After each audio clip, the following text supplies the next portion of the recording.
Hi, good day everyone. Welcome to FST Chemistry Day. I would like to introduce you to your host for today. Firstly, we have Mr. Jeremiah Matura, the Guild Faculty of Science and Technology representative for 2021-2022, and Ms. Jada Belgrove, UE Chemist in Action President, 2021 to 2022. I now pass you on over to them. Welcome everybody to the FST Student Council and UE Chemist in Action Chemistry Day 2021. As mentioned, I am the Guild FST representative for this academic year. I want to welcome all of you to this event, and I'll pass over to my co-host, Ms. Jada Belgrove. Hi, good afternoon everyone, and welcome to Chemistry Day 2021.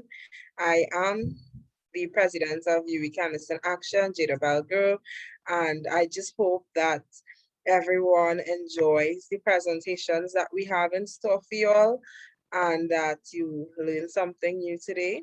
Chemistry is a beautiful science. I am honored to share a day dedicated to it with you. And if you don't believe me, after this, I assure you that you would have a different viewpoint. So I hope everyone enjoys it and stay tuned for what's in store for this afternoon.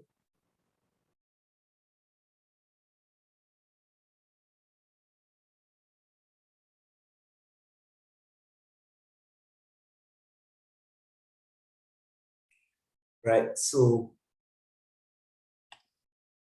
to start off the agenda now, we would start off with greetings from the chemistry department. And to give those greetings, we have Dr. Denise Speckles, who is a deputy dean and a senior chemistry lecturer in analytical chemistry. Dr. Speckles, over to you. Thank you, Jeremiah, and good afternoon, everyone. It's so nice to see so many chemists and friends of chemists out here today as we enjoy the combined celebration of Chemistry Day and Mole Day. Thank you, officials from the FST Student Council and ChemIE, for inviting Dr. Pittman to say a few words here today. He's unable to attend, but I'm honored to bring greetings on his behalf and on behalf of the Department of Chemistry. Chemistry is more important than ever today. Dealing with our problems and our myriad problems depends on us. We have problems in health, problems in to do with pollution, climate change, energy production, world hunger, I mean, you name it. And almost any problem a chemist can play a role in achieving a solution. And these are problems that I mentioned. These are things you see on the news, but they are also things that you see right next door. They're not necessarily things that happen to other people in faraway places. You just have to look right next to you and you will see some of those issues happening right here in Trinidad and Tobago. So it's not only about things that other people do far away. We have an incredible opportunity to make the world a better place just by doing what the chemistry that chemists do. Even if we just take a look at the very small this small room that is chemistry department at UWI St. Augustine, there's so much activity going on right upstairs in our department where, work that is being done to address some of these problems. I mean, things like, determination of new bioactive chemicals that can help with the terrible diseases such as cancer and bacteria, antibiotic resistant bacteria, things like that. New materials that could result in more efficient energy production or making things more corrosion resistant, but green, so it's not going to be adding to environmental problems. Looking at ways to address food toxins. How does toxins get into food? How do we get them out of them?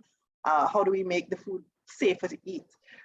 And of course, in my personal interest of area, a wide range dealing with environmental pollution and a wide range of environmental contaminants, and how do we deal with that?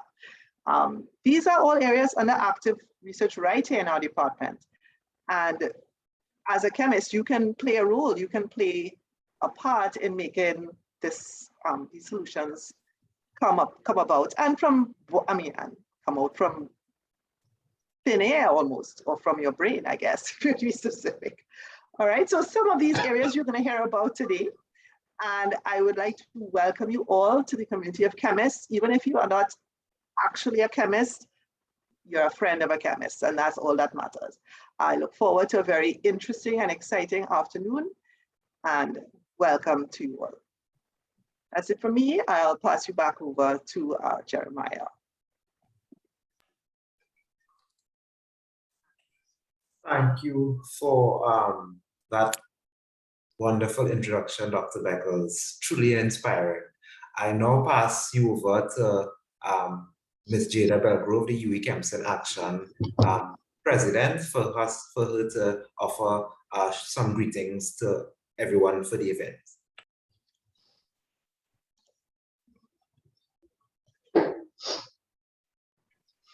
Okay, so good afternoon again, everyone. And welcome to Chemistry Day 2021. So you're probably asking, why chemistry? Or perhaps you ended up in this field and you don't even know where it may carry you. So I hope that after today and really engaging in all the different aspects of chemistry, you would have a clearer idea. And even if you're not into chemistry, I hope after today, you would be able to join and see why chemistry is important and how it is used in everyday life, simple things that you probably even never thought about, chemistry is involved in. So I just hope that this event not only showcases the vibrancy of chemistry, but also the effectiveness of chemistry and how useful it is in everyday life. So thank you. And I hope you'll enjoy all the presentations.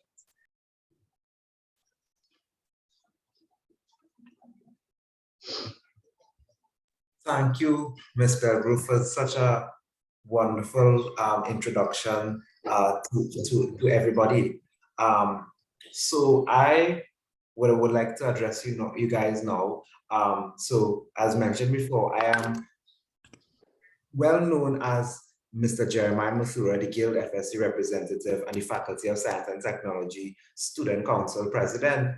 But for the purpose of this day, I don't want to be known as the faculty representative or the student council president.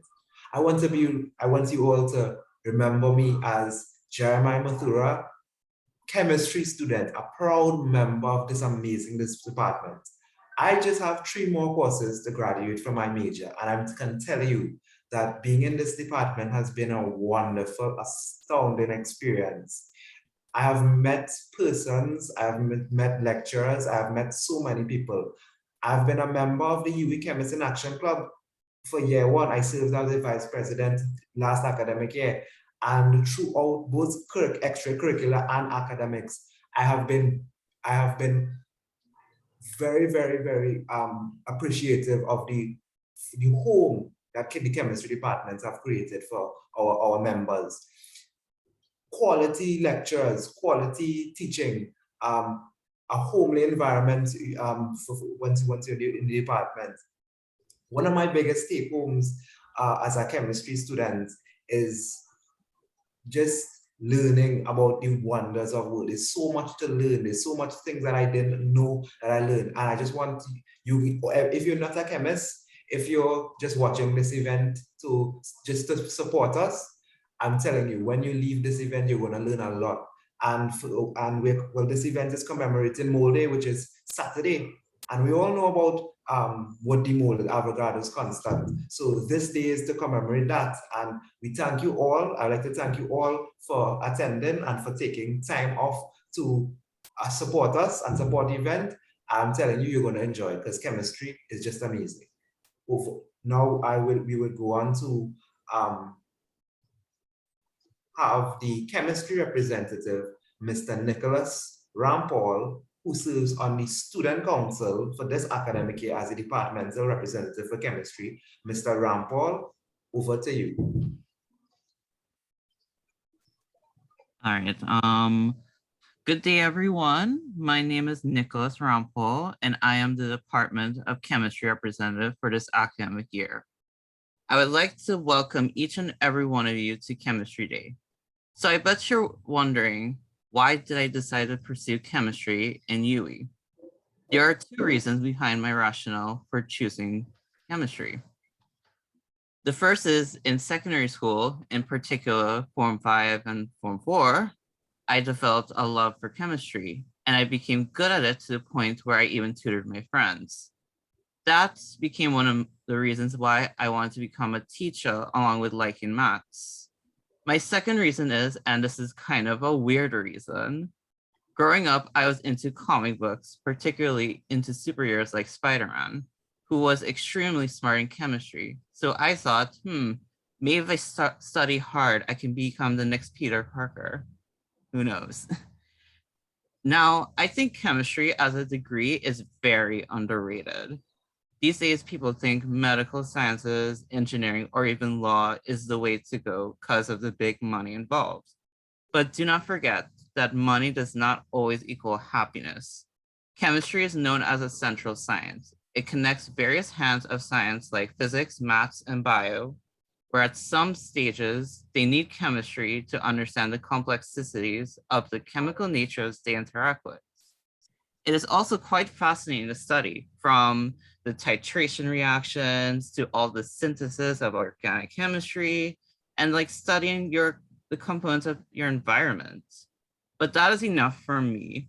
I would ask to pay very close attention to our panel of esteemed guests, because they will certainly knock your socks off. Thank you, and please enjoy Chemistry Day.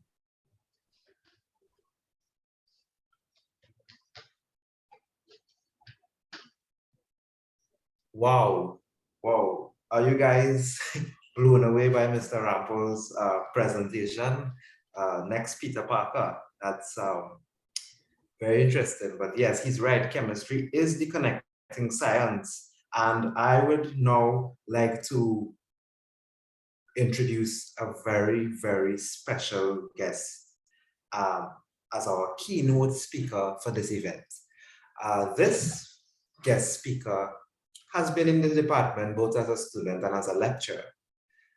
But we, the majority of the nation at large, knows this person more so with political careers as Minister of Education. But she has been a member of our department, and I will read her biography. Dr. Nian Gatsby-Dolly attended San Juan SDA Primary School, where she sat SEA and subsequently completed her secondary education at St. Augustine Girls High School. She moved to the University of the West Indies, St. Augustine campus, where she obtained a bachelor's degree in analytical chemistry, a postgraduate diploma in educational technology, and her doctoral degree in organic chemistry. Dr. Dolly served as an educator for 11 years, starting at St. Francis Girls College for 2004 to 2009, and moving to the tertiary level as a senior lecturer at COSTAT for 6 years, where she obtained certification as an online instructor. Following her years at COSTAT, Dr. Dolly was elected as the Member of Parliament for St. Anne's East in the electoral year 2015, and served as the Minister of Community Development, Culture and the Arts in the government of the Republic of Trinidad and Tobago for the term 2015 to 2020. Dr. Nian Gatsby-Dolly was re-elected into office for that same constituency in August 2020, and was appointed to serve as the Education Minister, and she serves as the Education Minister currently. As part of her service at the Parliament from 2015 to 2020, Dr. Dolly also chaired the Joint Select Committee on Human Rights, Equality and Diversity. A member of the acclaimed Lydian Sigurd, she is an avid reader and researcher, with a lively interest in history. Born and raised in San Juan, where she currently resides, she is the last of 4 siblings. One of Dr. Dolly's favorite pastimes is interacting with young people. As a mother of 3 teenagers, she is passionate about youth motivation, development, and success. And I now pass you over to Dr. Nyan Gatsby Dolly for her address to all of us at Chemistry Day.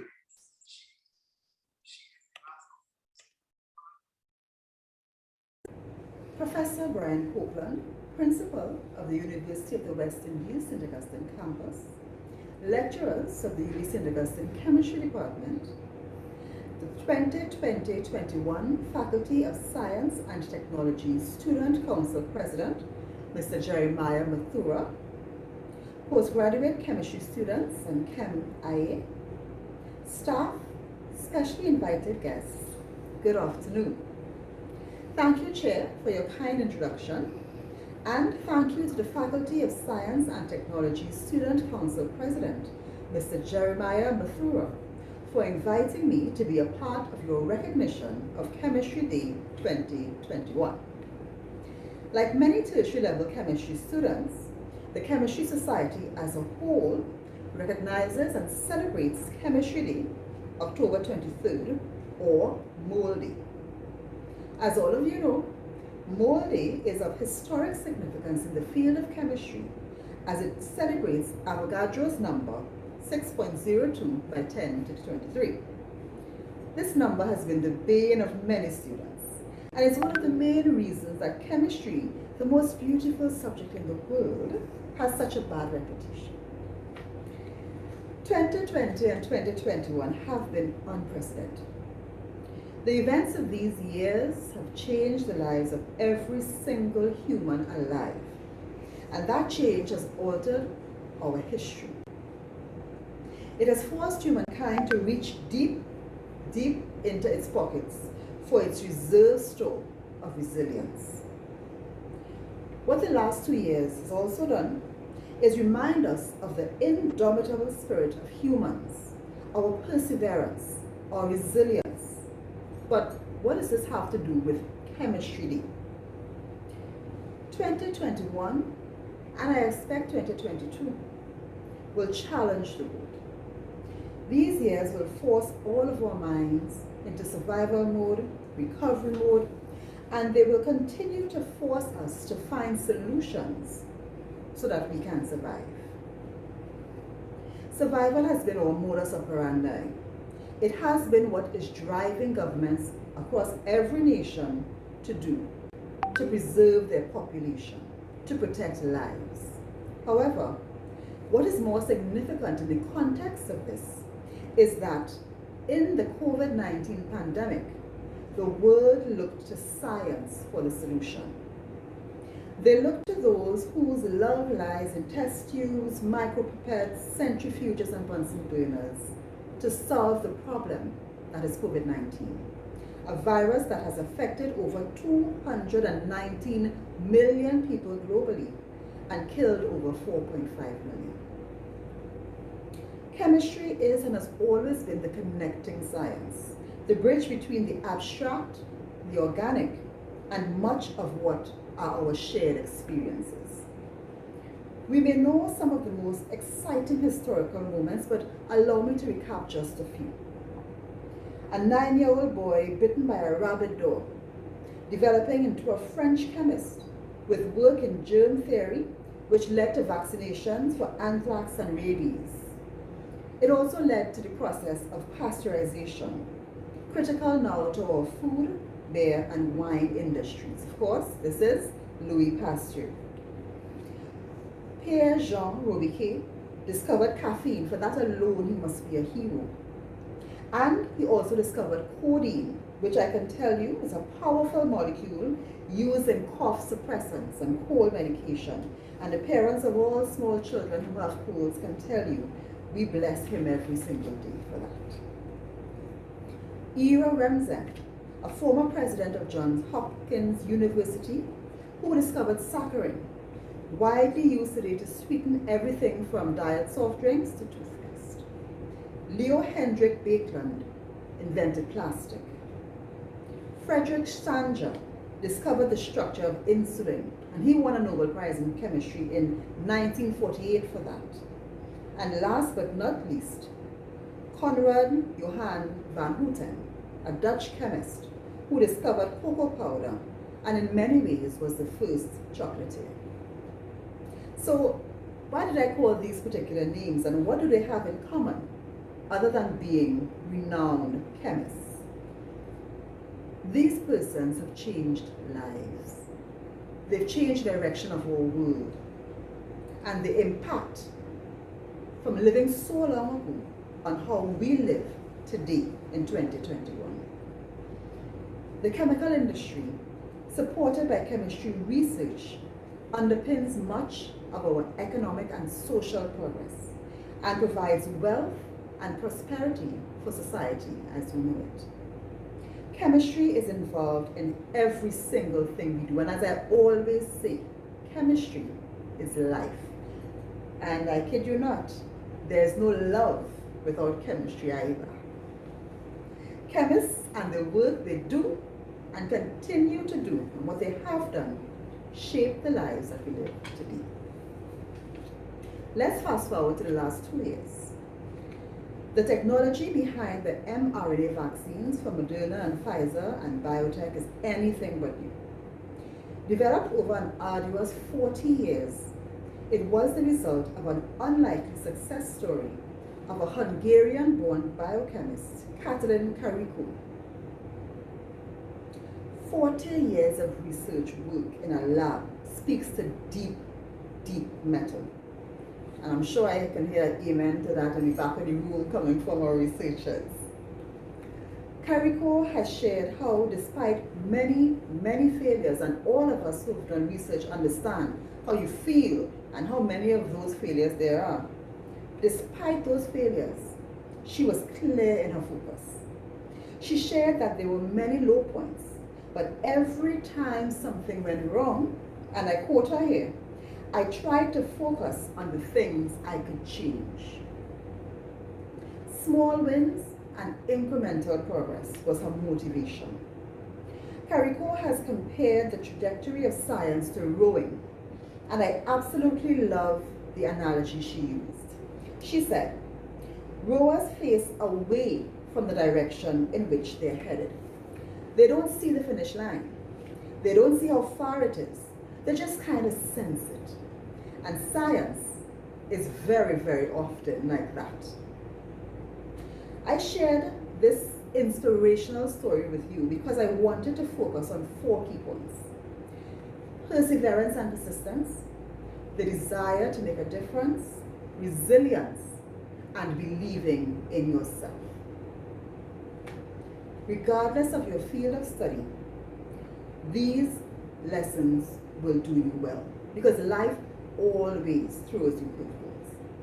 It's up to you to make a conscious decision what you do with them. Your field of study, chemistry, will give you many skills in analytics, research methodology, problem solving, and troubleshooting.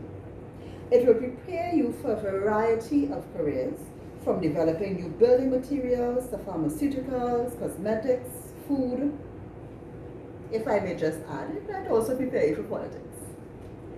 Many chemists combine their education with advanced degrees and work in engineering, education, information technology, medicine, veterinary science, toxicology, just to name a few. But regardless of the field, I want you to challenge yourself, to focus your attention on how you can make a difference and how you can change your world to make it better. I often look at myself and the trajectory of my own career. I never thought, with all those years in the lab, that I would be in politics.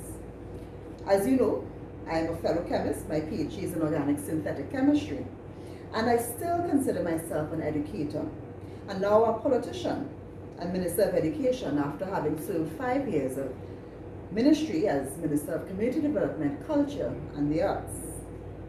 but it is the skills that I have gained from my academic pursuits in the field of chemistry and my passion to serve that has brought me to where I am today.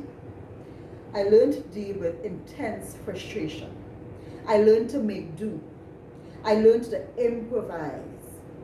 I learned diligence. I learned respect.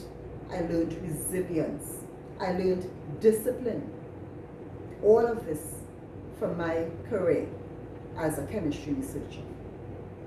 Some may say that I could have chosen a more economically advantageous field or something easier. I mean, after 10 years of research in the chemistry lab, you come and you choose politics. But the choices I've made and continue to make are the ones that I hope will make a difference for my country, for my children, and for all of us. As chemistry students in the Faculty of Science and Technology, you are expected more than anyone else to trust the science which underpins everything. From the food we eat, to over-the-counter and prescription medication, to vaccinations. Everything that underpins these things, we are expected to trust because their basis is in science.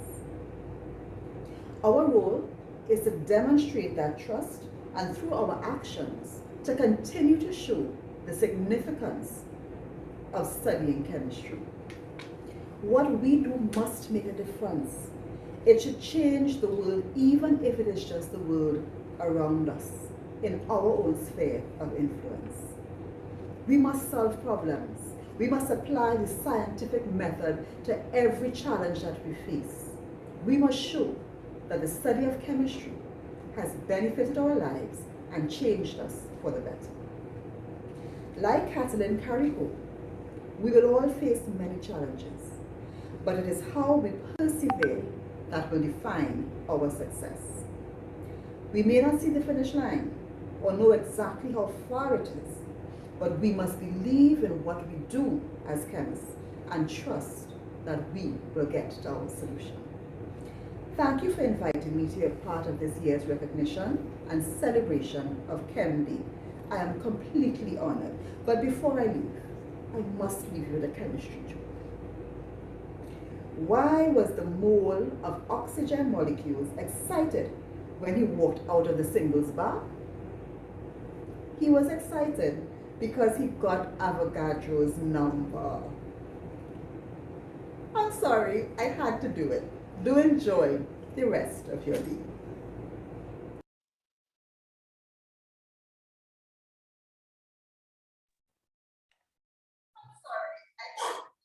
Wow, well, that was a good joke. Got Avogadro's number. That was very good. So yes, with those words from your education minister, have you guys been inspired? Because I most certainly has been inspired. To recap, she mentioned some very important things. She mentioned the importance of chemistry. Chemistry is the connecting science, and she went on to give examples. And one thing that I took home from the message is perseverance. I think that's really the theme here, and make the choices that best suit you. Because you come into some of you who doing a chemistry degree, you may have been advised by your friends and family that you should have gone into medicine, but yet we are here in the chemistry degree, and we have to make the choices that best suit us, not what others tell us to do, but what best suits us. And these words from our government minister was very inspirational. With that being said, we now move on to the lecturer presentations, and to do that, I would invite my co-host, Ms. Jada Belgrove, the UWI president, to kick us off here. So Jada, floor is yours. Thank you, Jeremiah. So the first lecture that we have presenting for us is Dr. Yumika Powder George, and she's a lecturer of organic chemistry at UWI, St. Augustine, where she also received both her BSc in chemistry and her PhD. She lectures general chemistry, introductory and advanced organic chemistry, cosmetic chemistry, natural products chemistry, and medicinal chemistry. Dr. Powder George is passionate about student-centric pedagogy and is the coordinator of the department's chemistry help desk. She is consistently upgrading her teaching methods and is currently pursuing a course in educating in changing times on a scholarship awarded from the UP Center for Executive Education. Her research is focused on bioprospecting and development of novel molecules as drug leads and functional ingredients for commercial applications in the pharmaceutical, agrochemical, cosmetic, and food industries. Her specific research interests include characterization and investigation of novel natural product-based compounds and their synthetic analogs for anti-cancer, anti-diabetic, antimicrobial, antioxidant, and anti-inflammatory activities. She's also interested in the design and synthesis of novel chalone derivatives with antimicrobial and antioxidant activities and exploring agrochemicals from natural sources against insects and pests of natural concern. Dr. Powder George has authored and co-authored several international peer-reviewed publications and serves as a reviewer for several international journals. She holds memberships in the Royal Society of Chemistry, American Chemical Society, American Society of Pharmacognosy, and Phytochemical Society of Europe, among others. So let's give a warm welcome to Dr. Powder George.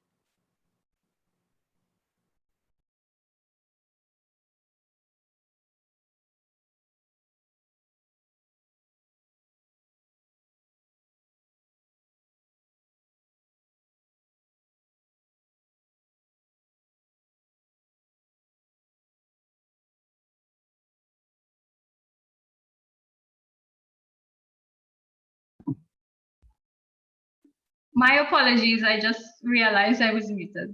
So sorry about that.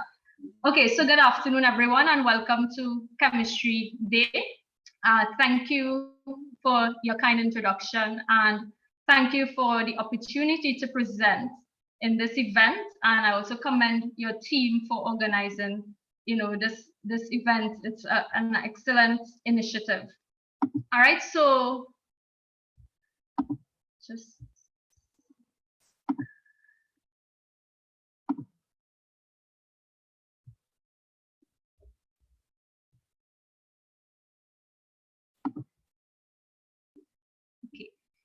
yes, so my presentation today is to give a general overview and a brief snapshot of my area of research and my area of chemistry, and is entitled Chemistry Inspired by Natural Products, with an emphasis on Trinidad and Tobago flora, which potentially holds the key to many applications.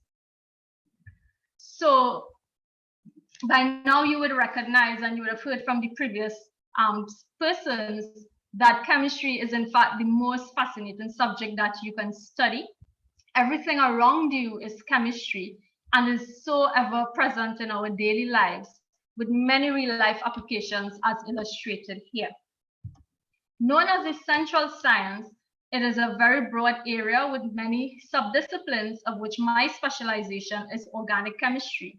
Now, the area of particular interest to me is natural product chemistry, and all the research projects that I pursue is in one way or another related to natural products chemistry. So what exactly are natural products? They are broadly defined as molecules produced by living organisms. So they are extracted from natural sources such as plants, marine organisms, microorganisms, and animals. And these natural products are further classified as either primary or secondary metabolites. Now, primary metabolites are organic molecules essential to the survival of the organism that produces them. So examples of those would be nucleic acids, amino acids, sugars, and fatty acids. and those really feed into the field of biochemistry. Conversely, secondary metabolites are organic molecules that are not required for an organism to survive, but usually lend that organism some form of growth or survival advantage, and it increases its competitiveness within its environment. So in terms of the field, natural product chemistry, medicinal chemistry, and pharmacognosy, when we talk about natural products, we really refer to the secondary metabolites, and that's what we're interested in. Now, nature is, in fact, the best organic chemist. I may be a little biased saying that. And that is because of the structural complexity of these secondary metabolites produced by the biosynthetic pathways operating in the organism. It's quite fascinating. It fascinates me every day, which is why I have a passion for this area, right? These natural products also display a plethora of pharmacological properties and other applications, such as in agrochemicals, nutraceuticals, and cosmetics. Plants are particularly interesting because they have the broader spectrum of biosynthetic capability, and thus they produce a diverse range of compounds. So illustrated here are some examples of prominent drugs from plants. Morphine, which is a well-known analgesic drug, right? That was isolated from the opium poppy plant, as illustrated there. There's Taxol, which is used for anti-cancer treatment, breast and ovarian cancer, and as well artemisinin, which displays anti-malarial activity. And you could also observe here the structural complexity and the intricacies. For instance, Taxol has 11 stereocenters. And if you look at artemisinin, you would notice the unusual peroxide linkage here, which is actually, in fact, essential for that anti-malarial activity. So natural products is quite impactful in the development of pharmaceuticals. And in fact, a study published last year highlighted that over 50% of drugs that were developed originated from natural products within the period 1981 to 2019. And these drugs are used in the treatment of various cancers, cardiovascular diseases, diabetes, etc. All right, so now let's focus in or consider Trinidad and Tobago and the fact that it's a tropical environment. It is it's an underexplored resource with many potential opportunities and novel ingredients. As well, several plant species are employed here as ethnomedicines, but that scientific validation is lacking and therefore is required to rationalize the traditional medicinal uses of those plants. In addition, Trinidad and Tobago has 59 endemic plant species, of which a very minute percent has been investigated to date. All right, so natural products isolated from plants, they are excellent starting points in drug design and other applications. So the goal here really is looking for small organic molecules that are new or novel, which means they have not been previously described, that have some biological action that could be relevant to human health and well-being. So my focus areas in my research involves isolation and purification of secondary metabolites, employing spectroscopic techniques to characterize those secondary metabolites, screening and testing extracts and compounds against a variety of pharmacological targets, synthetic modification of natural products to optimize their druggability, as well as creating a library of analogs that I can then conduct structure-activity relationship studies. As well, as mentioned in the biography, I'm also interested in design and synthesis of novel chalcone derivatives, as well as natural product-inspired agrochemicals against pests of national concern.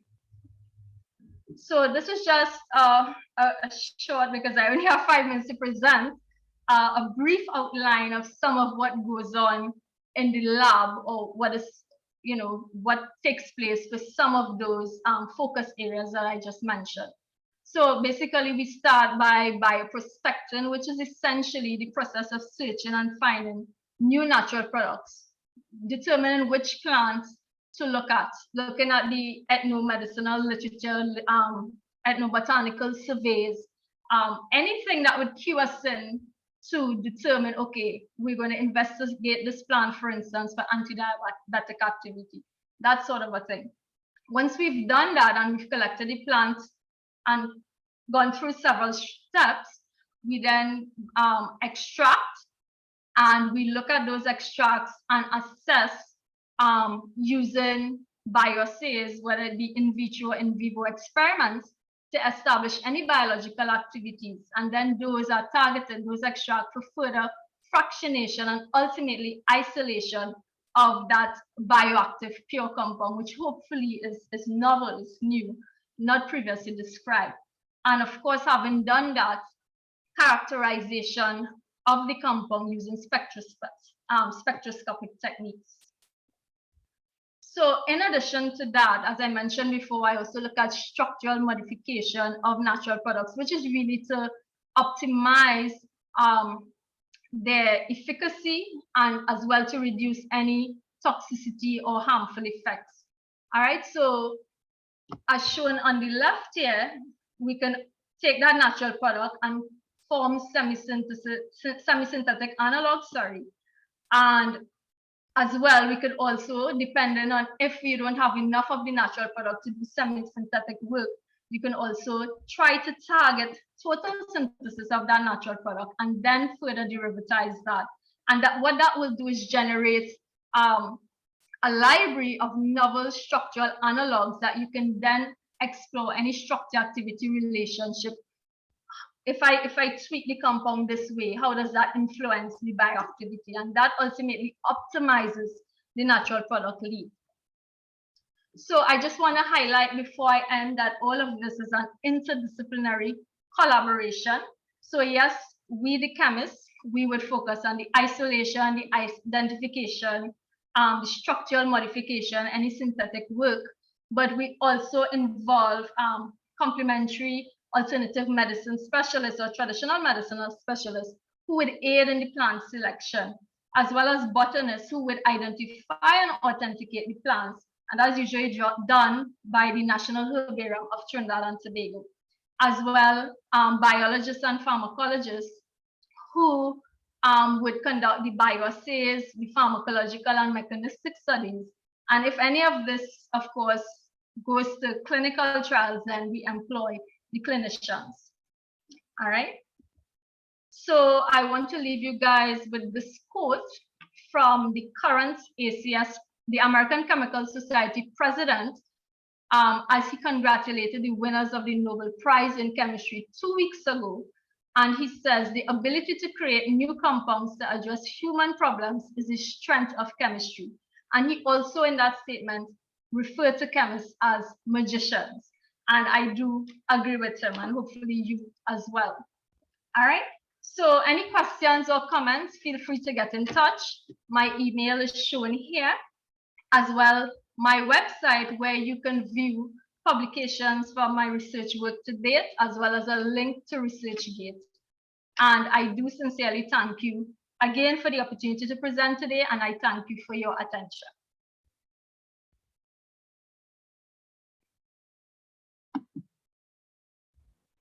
Thank you for such a wonderful presentation, Dr. Powder George. And now we would have Dr. Laura Lee Lalji, and she's a lecturer in physical chemistry. She's a proud graduate of the University of the West Indies, St. Augustine, where she obtained both her BSc in chemistry and management and her PhD in chemistry with high commendations. She completed postdoctoral work with Professor Matthias Winterhalter, Jacobs University, Germany, in the area of membrane biophysics. Her research interests are in the area of physical chemistry, which include the characterization of novel carbohydrate-based surfactants and other biologically active compounds and their interaction with lipid membranes. She's also interested in the development of green solvents for the extraction and synthesis of pharmaceutically active compounds and applications of biochar. She is a member of the academic committee of the Trinidad and Tobago Chemistry Olympiad. So let us welcome Dr. Laura Lee Lalji. Good afternoon. Just give me a second to share my screen.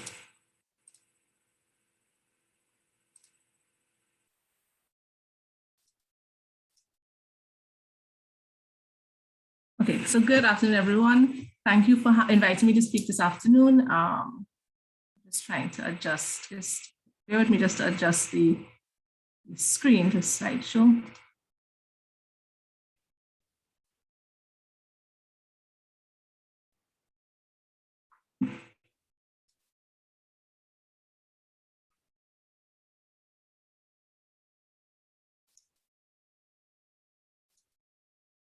All right, good. All right.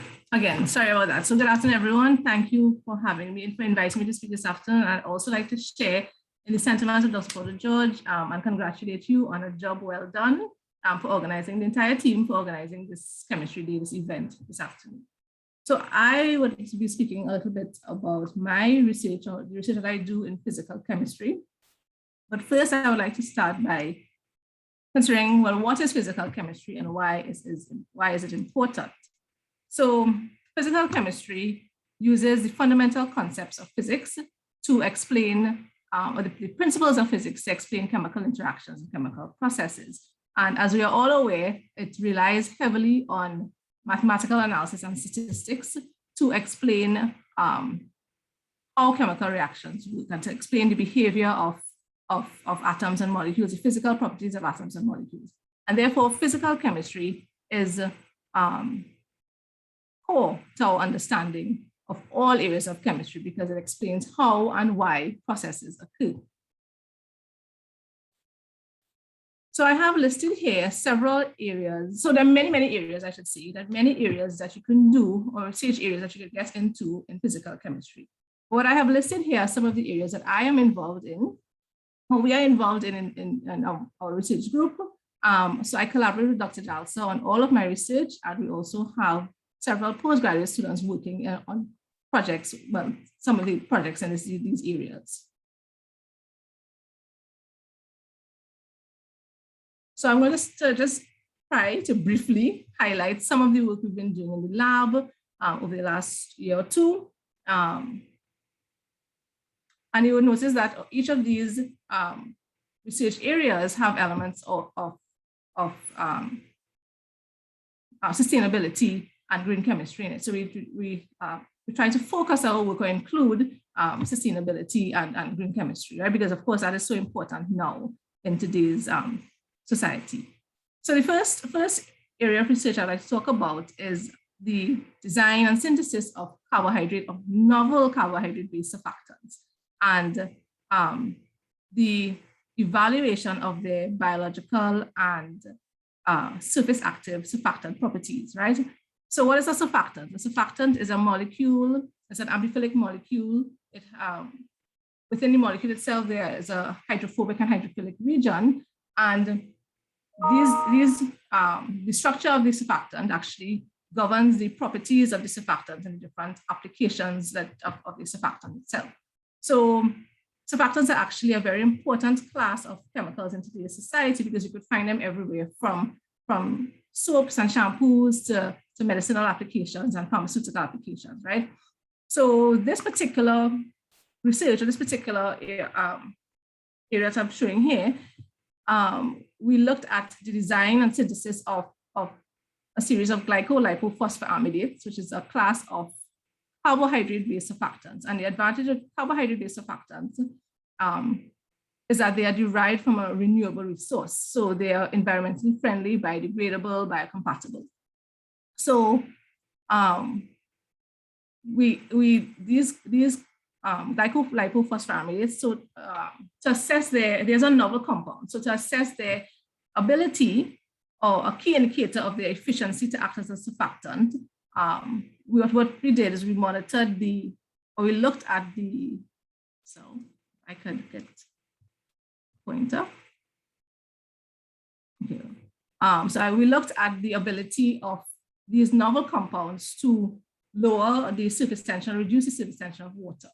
And another indicator of their efficiency as surfactants is the ability, of course, to aggregate at a particular or critical concentration.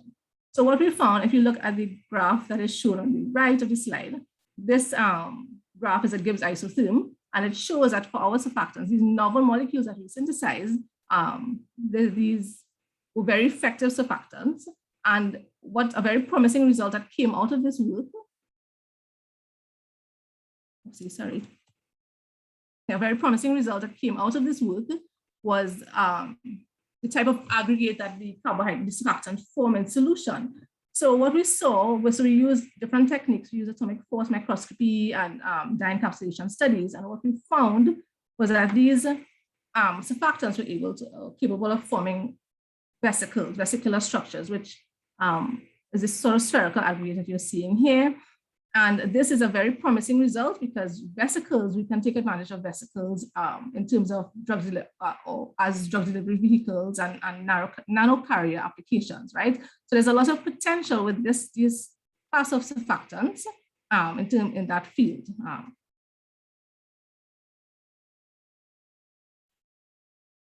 So we are expanding our research now on the carbohydrate surfactants or surfactant work to include quantitative structure property relationships, QSPR relationships, to aid in the rational design of our surfactants. And what that means is that we are going to try to identify the key characteristics or key features of the surfactants that make them efficient surfactants, or I should say key structural features of the molecules that would make them more efficient as a surfactant. So QSPR actually involves the use of mathematical tools and computational tools that takes into consideration the molecular structure as well as the properties of the molecule to predict the CMC, this critical aggregation concentration. And what this will do is an advantage of this, that it would cut down the time that we take in the lab. So we can design the structures beforehand, or we create our molecules or design the molecules, and we can predict the efficiency of these molecules, and then it will cut down, of course, it will reduce the amount of time we spend in the lab actually having to synthesize these molecules. Another area of research that we are involved in, and this is a collaboration that we have with Professor Curtin, Francesca Curtin at Memorial University in Finland and Canada, we are working on developing or preparing biochar. So biochar is a material that is obtained by thermal decomposition of biomass, biomass residues or waste material, such as wood, grass, or leaves. So the material that you end up with, that char that you're seeing here in the picture, the biochar, that has a myriad of different applications, right? So, and the structure of the biochar, the biochar itself has a high porosity and high absorption capacity, as well as a high surface area, large surface area. And these properties direct or determine the suitability of the char for different applications. So you would find that biochar is used in environmental management, for environmental management, wastewater treatment. So we can use the biochar for the absorption of heavy metals from wastewater. So we did publish a paper on this as well. This particular char was developed from Spanish cedar, which is native to the West Indies. And we found that this has a high absorption capacity in its natural, in its pristine state. So another step forward, this type of work, is to characterize it or to functionalize the biochar further. But the initial char that we produce is actually quite, has a high or significant absorption capacity, so has significant potential for a number of different applications.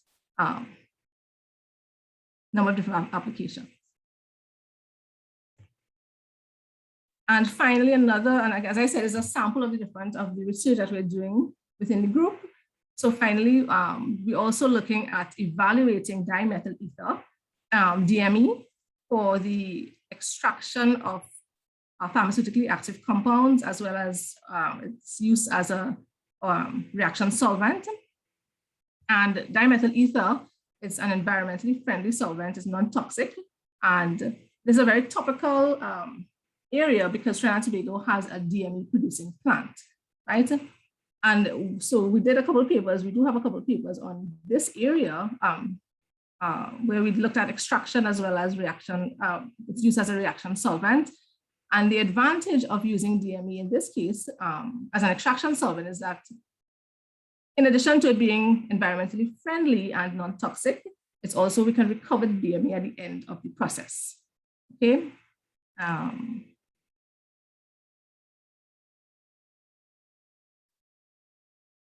And I have here a sample of the publications of the articles we published over the last year or two within the group, right? And I thank you very much for your attention.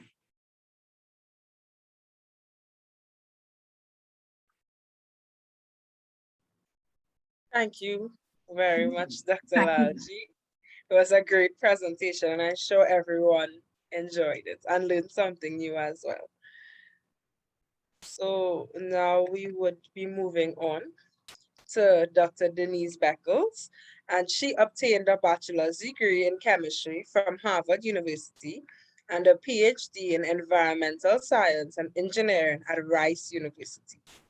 In 2001, Dr. Speckles joined the Department of Chemistry at UWI, St. Augustine, where she's now a senior lecturer teaching courses in environmental and analytical chemistry. Dr. Speckles' research interests are in the area of environmental quality. This includes transforming waste vegetable oil into greener biofuel, measurement of emerging water contaminants, characterization of the environmental impact of landfills, measurement of air and water in volcanic regions, bacterial remediation of hydrocarbon pollution, and the development of inexpensive air monitoring devices for use in high schools. So let's give a warm welcome to Dr. Speckles. Thank you, Jada, for that lovely introduction, and good afternoon again to everyone. I don't have a presentation, so I guess I will just sort of jump straight in. Well, I'm going to start now. As I say, my area of interest primarily in training and of interest is in environmental chemistry. And I think the analytical kind of came on as a side because I use a lot of analytical techniques in my work, but for the most part, I consider myself an environmental chemist. And I would just kind of, to give you a little, just a little highlight about what I do, I will start with this, all right? I'm sure everybody had some of this today. No, it's not vodka, it is water.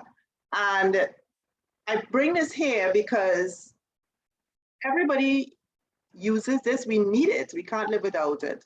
But there's so much going on inside here that we can't see. I mean, it looks nice, it's pretty clear. It's not, doesn't have any color, doesn't have any smell, so it probably is good. But as I said, my work is looking at pollution, looking at pollutants, looking at ways to prevent pollution, and then also using analytical techniques to help me figure out what is going on in whatever matrix I'm happen to be looking at. So I have done work with respect to water. My own PhD work was looking at bioremediation of recalcitrant toxic chemicals, so using bacteria to make unpleasant chemicals go away. I've kind of moved away from that now, but I may be coming back again. I think that's what's so nice about environmental work. You have a lot of flexibility in your choice of where you go. And when I speak, as I mentioned I was mentioned in my bio, my area of interest sort of is environmental quality. And that might seem very vague and broad, and yes, it kind of is. And that is probably because when I started working at UWI, there really wasn't a lot of information out there about local, and I say local / regional information about in the environment and what was going on in it. So if you wanted to know what is happening in a particular area, good luck, or go and find out for yourself, because you really wouldn't find much in the literature. So part of my research area is kind of trying to change that a little bit, so that when you need information, you can actually get information that is current, one, and relevant and accurate too. And that has been helpful for a lot of people, not only just to know about something, but also that is being used directly by ministries, by the organization, by state organizations and so on, that allow them to proceed to do what they need to do because they have information. And my work as well, I think why I like environmental studies so much is that when I had my undergraduate degree is chemistry. And when the time came to me to decide what I wanted to do further, through some very bizarre coincidences, I ended up working for a lecturer in geoscience. He was interested in geochemistry of meteorites, of all things. And through working with him, I got kind of interested in this whole earth science thing. And I decided, you know what, why not environmental? And because also too in Trinidad, I knew we had a very big, heavy base on, petroleum, a lot of industry. And I said, you know what? There's going to need people who can talk about pollution management and deal with pollution in Trinidad, because I knew there wasn't much going on there at the time. And I was not incorrect so, with my estimation. And when I came back, that's basically what I wanted to do. And because of that, kind of weird, I guess, sideways kind of thing, because believe it or not, at the start in my career, I wanted to be an organic synthetic chemist, which didn't quite work out. But so perhaps as Dr. Gatsby Dolly said, if at first you don't succeed, don't give up, right? Try again. You might find some better, more exciting chemistry area to go into, which is, for me anyway, which is what happened. And I guess being able to work in the environmental field, you also find that you can address your problems kind of from the side. Just as an example, one of my areas of interest in my research is looking at decreasing air pollution by addressing the fuel that is burned. So just as one example, when you burn fuel, petrol fuel, so diesel, gasoline, you produce nitrogen oxides, you produce sulfur oxides, you produce particulate matter and other air quality pollutants. So one way to deal with that is to fix the car or get your driver to make the appropriate changes to their vehicle so that would not happen. But think about in Trinidad, one of the reasons why people switch to diesel, for example, is because they don't want to pay the regular price of the regular gas, and diesel is cheap. So you can't tell people who are trying to switch their car into diesel so that it would be cheaper, that they should now spend more money on their car to make it less polluting. That is not going to compute with those persons. So my approach was, well, what if we can change the fuel so that it is not as polluting? And then you would have to do nothing with the drivers. They could do whatever they wanted, but yet still they would still be polluting less. And so as a chemist, you are able to come at your problem from a lot of different ways, not only head on, but also from the side as well, and sometimes from behind, and address your problem get your problem solved without, in a variety of different ways. And I guess that is what I love about chemistry so much. There's so much flexibility that you can deal with. And that's just one of my personal areas of interest. So I think that's pretty much it for my time. I hope you found this somewhat helpful and interesting. And of course, I'll be around for the rest of the session. So if anybody has any questions, please do just note it down and I'll be happy to answer them. All right, so that is it from me. And I will go back, I guess, I hand back over to Jada. Thank you. Thank you, Dr. Beckles, for such a wonderful presentation. I'm sure that somebody learned something today. So next we would be moving on to Dr. Terry Mohammed, and he's here on behalf of the Trinidad and Tobago Chemistry Association. Dr. Terry Mohammed currently holds the position of Deputy Dean for Outreach in the Faculty of Science and Technology. He's a lecturer in analytical chemistry, industrial chemistry, and environmental sciences at the Department of Chemistry at UWI, St. Augustine. Dr. Mohammed specializes in quality assurance, quality management systems, LIMS, and analytical methodologies. Dr. Mohammed gained his BSc in analytical chemistry from UWI, his PhD from UWI, and MBA from Harrod-Watt University of Edinburgh. Before starting his career at UWI, Dr. Mohammed worked at the Institute of Marine Affairs as a scientific officer. Then he joined Petrotrin, where he held the positions of supervising chemist, head chemist, quality assurance chemist, and aviation jet specialist. Dr. Mohammed is currently a member of the steering committee for the Trinidad and Tobago Chemistry Olympiad. He's the vice president of Trinidad and Tobago Chemical Society. He serves as a technical auditor for the TTBS. He's a member of the Laboratory Accreditation Council and is currently the chair of the Regional Technical Subcommittee for Sodium Hypochlorite Solutions. So let us welcome Dr. Terry Mohammed. Thank you very much, Chair. That was quite a mouthful there to be reading out. So I'm just gonna make a short presentation. I've been asked to speak about the Trinidad and Tobago Chemical Society. So I am going to be making a short presentation on that. Right. I hope you guys can see my screen quite well. Let me put it on slideshow from the beginning. Right. So as you know, I'm an analytical and industrial chemist. I spent a lot of time in industry. Actually, I spent 16 years in industry in various positions, from technical to managerial. And I joined UWI in 2014, okay, which is for about 8 years ago or 7 years ago.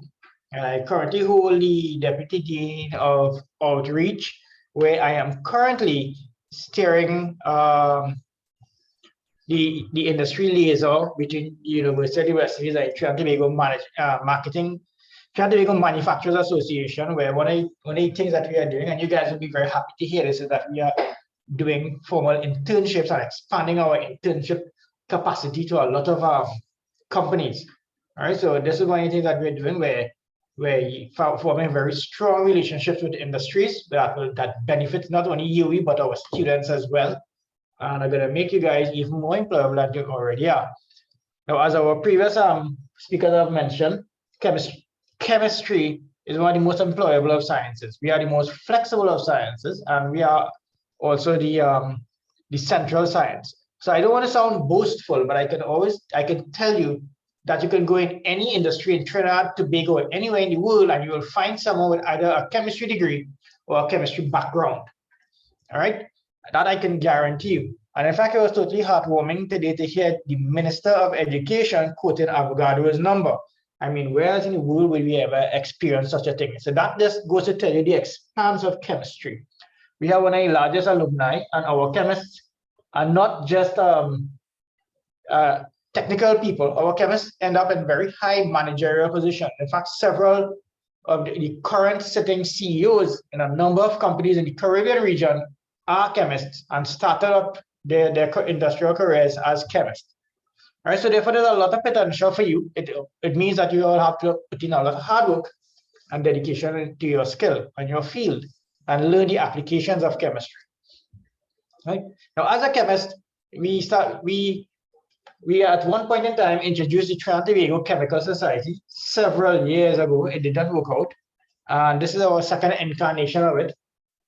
All right, the Trinidad and Tobago Chemical Society is actually a group, is an organization that is dedicated to the advancement of chemists and chemistry throughout the country, right? We are a community of scientists, professional and educators working together, right? And we were established in May 2021. That's just a few months ago. So we're pretty young, right? But we have quite some dedicated people. Just to let you guys know, the president is Dr. Jalsa, treasurer is Dr. Laureli. I'm the vice president. We also have Dr. Ford, Dr. Taylor as well as a committee member. So you have a number of people that you already know, but you also include people from UTT and people from industry as well. There are several industry members as part of our steering committee. All right, so the Trinidad and Tobago Chemical Society is not just an academics and a UE thing. It is actually for all chemists. And we do have a lot of chemists from industry who have already signed up as members, and we are hoping that they will also serve as executives as well. Right, so what does this do? The Trinidad and Tobago Chemical Society aims to bring together all individuals interested in chemistry in the Caribbean. So we're not just, although we have Trinidad and Tobago in front of us, we're not just restricted to Trinidad and Tobago. Okay, this spans all education levels, whether you have just a BSc, you have an MPhil, you have a PhD, you have whatever degrees, or you may not have a degree at all. You might simply be interested in chemistry, then you can also be a member of the Chemical Society. There is no limits. Okay. And for both, it spans all education levels and both academia and industry. All right, so you can join us whether you're in industry, whether you're a technician, right up to CEO. Right? Central to our mission are, one, increasing the interest and awareness of chemistry at the secondary and primary school level. So what we do is we intend to increase people's interest in chemistry by funding various projects and getting involved in various activities. Retention of interest in chemistry at the tertiary level as a viable career path. Right, so our intention is to make chemistry a very viable path, and we have there. It is already one of the most viable career options that you can, as a student in sciences, take. Right, but we want to make that even more viable.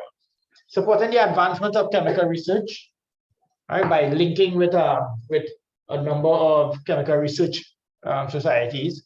Supporting the chemical and allied industries. So we tend to support the industries by providing the technical support that helps these industries develop and build their economic capabilities. Improving the public perception and profile of chemistry. So we're a group who is not shy to be in the public eye, right? We tend to be asked quite a lot recently, actually, to have a say in things that involve chemistry, like medicine and health, okay, and in the environment. And we hope to be a link that links industry to academia. So far, we have worked on developing some subcommittees. There are several subcommittees within the Trinidad and Tobago Chemical Society. There's a committee on research and industry.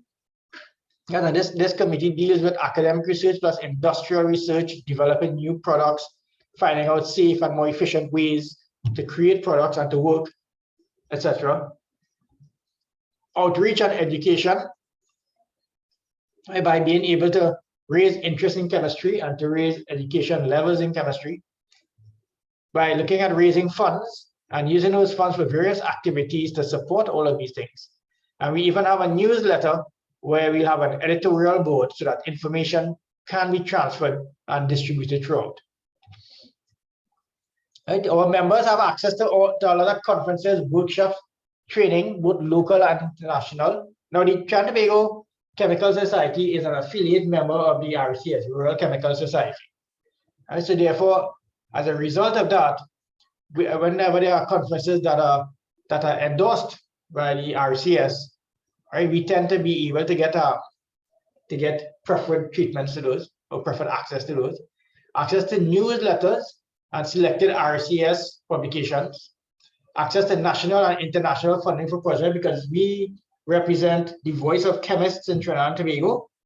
Right? We are the body that represents people, anyone of this particular science persuasion. So as a result, we are recognized by international bodies right? And that allows us to gain funding internationally for various projects. Right? We also even have access to hardship funds. That is when our members are struggling, or people have lost their jobs, or you may have had an accident, and we are in a position to help in some way. We have a hardship fund to help that. We can advertise job vacancies. Very often we found that a lot of the industries come to us to advertise our vacancies on our websites, at our committee meetings, etc., because they know that they will get professionals, right? Access to national and international networks, and we provide advice on careers and professional development. So if you want to have a career in a particular area of science and technology, we provide advice on that, right? I mean, the advice may not necessarily come from the academic side of it, right? If, for example, if you want to have a career in the food and beverage industry, for example, we do have members who are professionals in the food and beverage industry who can provide that career. So we sort of make the connection or make the networks between you as a student and the professionals out there who can give you the right advice. And that's quite important because they have the experience and they know what's really needed. So what's our plan? Well, our plan is to establish relevance with society, with the government, with careers, and with innovation. And we've already been approached by several entities to give our expert opinions on a number of things. All right, so those are some of the relevance there. And we welcome you to be part of Trinidad and Tobago Chemical Society and be part of the future of the region. We have this with our webpage, www.ttchemicalsociety.org, which we'd be very happy for you to take a look at. If you are interested, there are registration forms in there as well that you can simply that you can fill out and submit. Thank you very much. Thank you very much, Dr. Terry Mohammed, for your presentation. And I'm sure after this, the Trinidad and Tobago Chemical Society would be receiving a lot more members. So now I would hand it over to Mr. Nicholas Rampol for the question and answer segment. All right, thank you, Jada. I hope everyone is enjoying Chemistry Day so far. I've certainly learned a lot about the various fields in chemistry and the TNT Chemistry Association. So now we will move on to the question and answer part of our program. If anyone has any questions, please drop them in the Facebook Live or the YouTube link channel. Sorry. So I guess we'll begin with the questions that we got from our students via the Microsoft Forms. So our first question to all the lecturers is, besides teaching, what job can you get with your respective area in chemistry?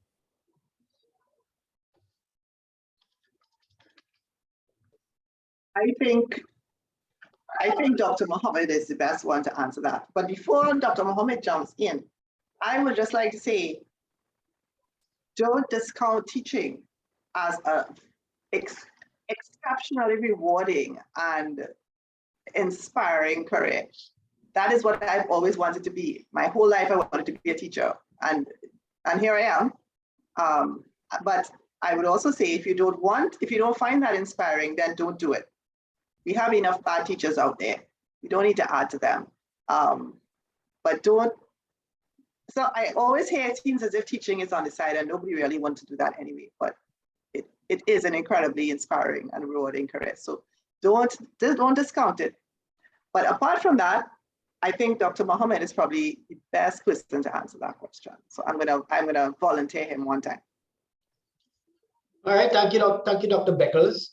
So yes, there are quite a huge amount of degrees and a huge amount of employment opportunities that you do have with a chemistry degree.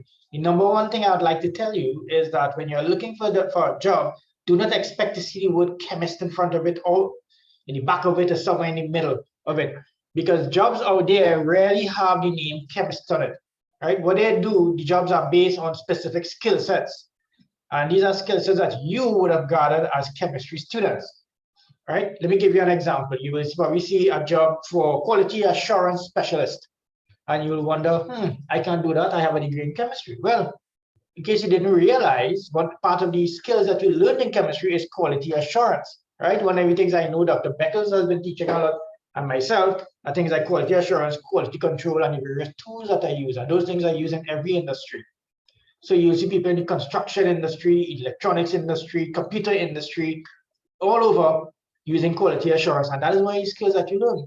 I know also that you would learn risk assessment from Dr. Ford, right? And if you were to look in the newspapers, you will see risk managers, risk specialists, risk adjusters. These are people who use the same tools that you use and apply it in different areas, all right? And I know you all would have done a lot of biological chemistry and organic chemistry, all right, from Drs. Paulo George and Dr. Giles and a number of them. And that organic chemistry and those biological chemistry allow you to understand drugs and pharmaceutical medications that allow you to interact with doctors and with other professionals. Because you have done chemistry and you've done that, you speak their language. So you'll see drugs as medical sales representative or pharmaceutical distributor. Right? And those are all jobs that you can do. And if you were to look at your degree and look at all the skills that you've gathered while doing your degree, right, you will realize that there's a lot of jobs out there. So take a look in the newspaper, go to caribbeanjobs.com, go to wherever you find vacancies, and look at the jobs, and look at what they entail, and then you're going to realize that, hey, I did some of that, I did that. Don't look for the name chemist, because very often industries don't have jobs called chemist anymore. All right?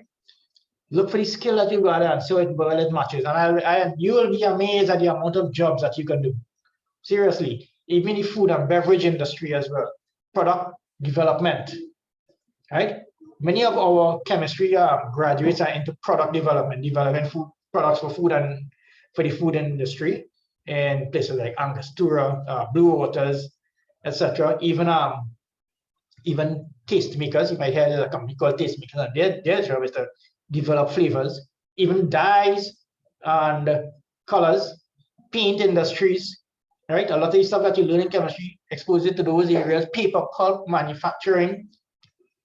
Okay, so there's a huge amount of jobs.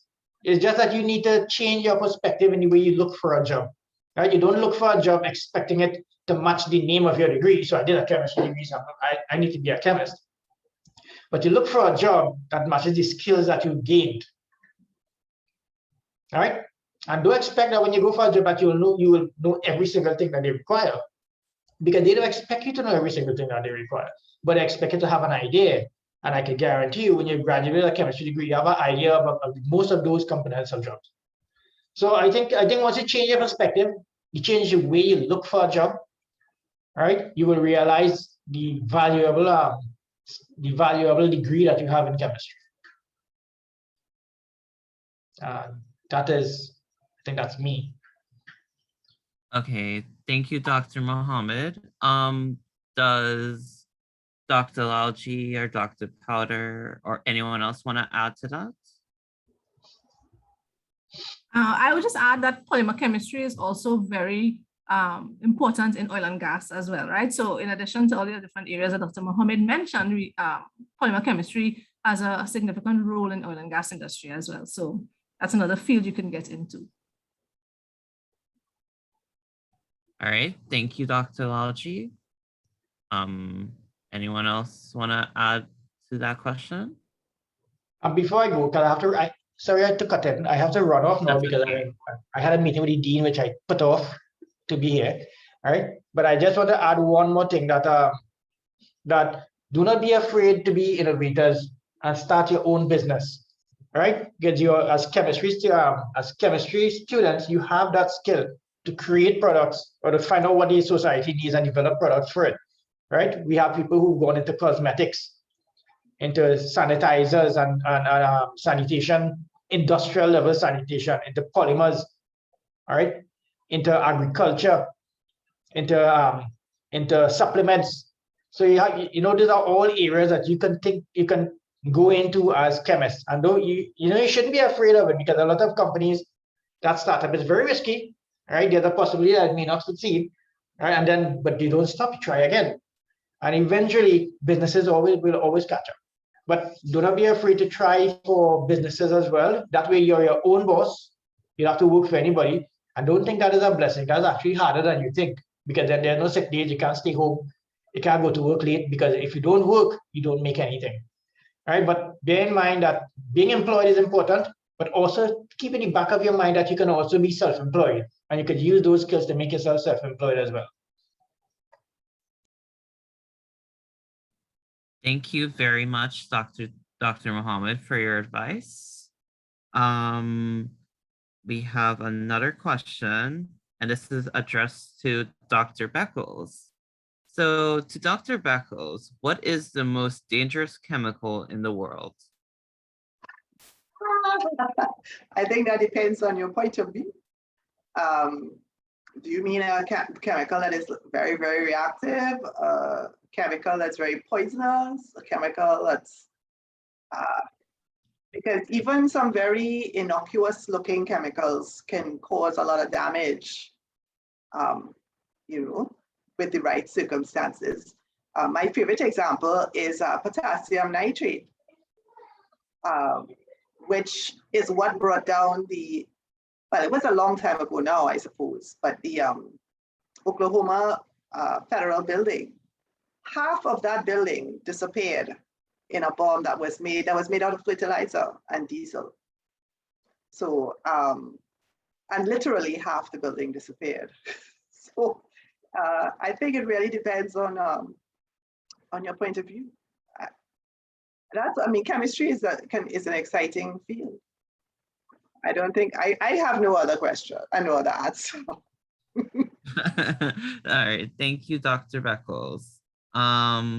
Now we have a question towards Dr. Lalji. So Dr. Lalji, what are some recent advances in physical chemistry that is involved in the making of new, more durable cements? Okay. Well, the technology is constantly changing, but I am familiar with the different additives that can be included or incorporated into the cement to make it more durable, to strengthen the properties of the cement. There are environmentally friendly resins, bio-based resins that can be added just to improve the strength of cement. I'm also familiar with what do you call this? Self-healing concrete. All right, that incorporates bacteria in it, so that bacteria works to produce, I think it's calcium carbonate, and that heals cracks in the cement. So there are different approaches, different technologies that, as I said, are constantly changing, that can improve the, incorporated into the cement, and constantly to improve the strength and durability of the cement itself. Thank you for your response, Yeah. Dr. Lalji. Yeah. Okay, so I have a personal question to ask all the lecturers. What was the one moment in your life or career that made you fall in love with chemistry?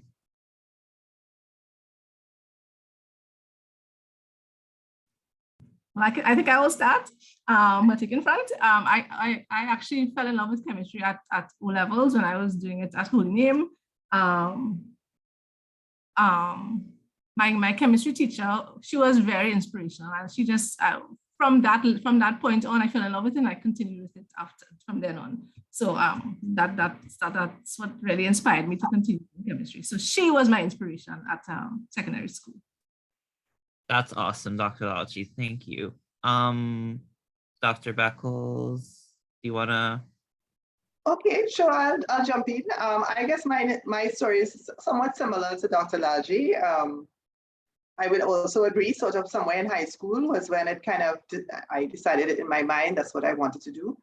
But my favorite teacher was my mom. She was, and I think to this day, I think one of the best chemistry teachers the region has ever seen. And that's not just because she's my mom. I think she just is. And she made chemistry so interesting, so exciting.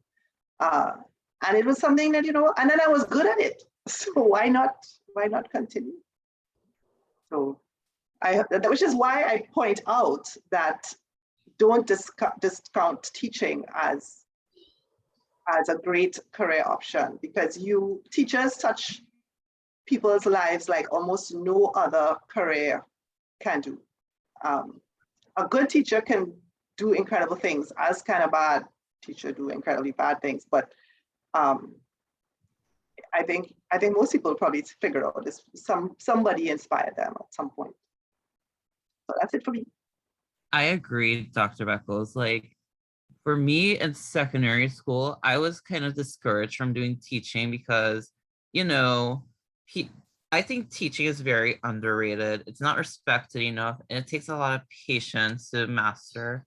And I feel like the world could use a lot more teachers and more guidance, more patient and more teachers who are really, really into the teaching.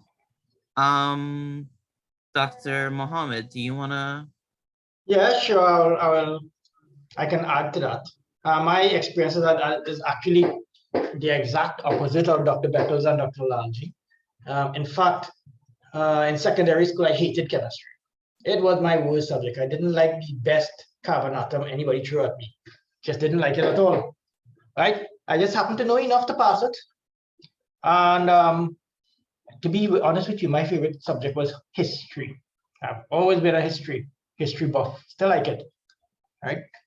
Because it has, I needed to do chemistry to do some things that I wanted to do. You see, my dad wanted me to go into medicine. Right? So in order to do medicine, you had to do chemistry, you had to do physics, you had to do biology, you had to do math. So yeah, I did all of that. All right. And all I didn't like it, I did pretty okay. But I didn't have good enough grades to get into medicine. Back then, medicine was all ones. All right, and we weren't doing it in Trinidad as yet, so you had to do that in Jamaica at the time. All right, so it was pretty difficult. And so I decided, you know what? I'm not gonna sit around with this medicine thingamajig. So I said, I'm gonna come to UWI and do a degree. All right, and back then we didn't have Faculty of Science and Technology. We were called Faculty of Natural Sciences. So I joined Natural Sciences, not having a clue what I wanted to do, but I did have a pass in chemistry and maths and biology. So I said, you know what? That's what I'm going to do. So I registered first year for chemistry, maths, and biology. All right. But back then it was called zoology. So I did that. And then I realized I used to like maths in A-levels, and I realized that I came to you that maths is like the weirdest thing in the world. Totally abstract. And I said, okay, that's the end of math for me. Right. And I realized that slowly I started to realize that chemistry was more useful. I could have seen where chemistry could have applied. And the time when I really fell in love with chemistry was when I decided to do analytical chemistry. Right?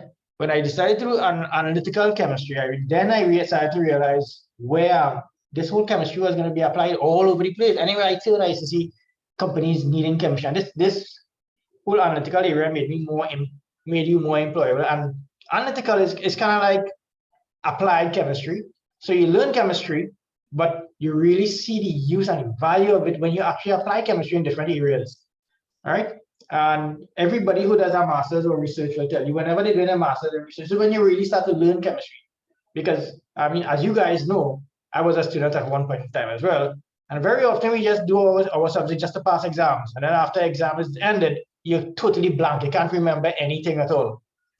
All right. But when you have to use it, and you have ways of applying it, and you see how it's part of your future, you no longer forget it, it becomes part of your DNA. And that's where my love affair with chemistry really grew.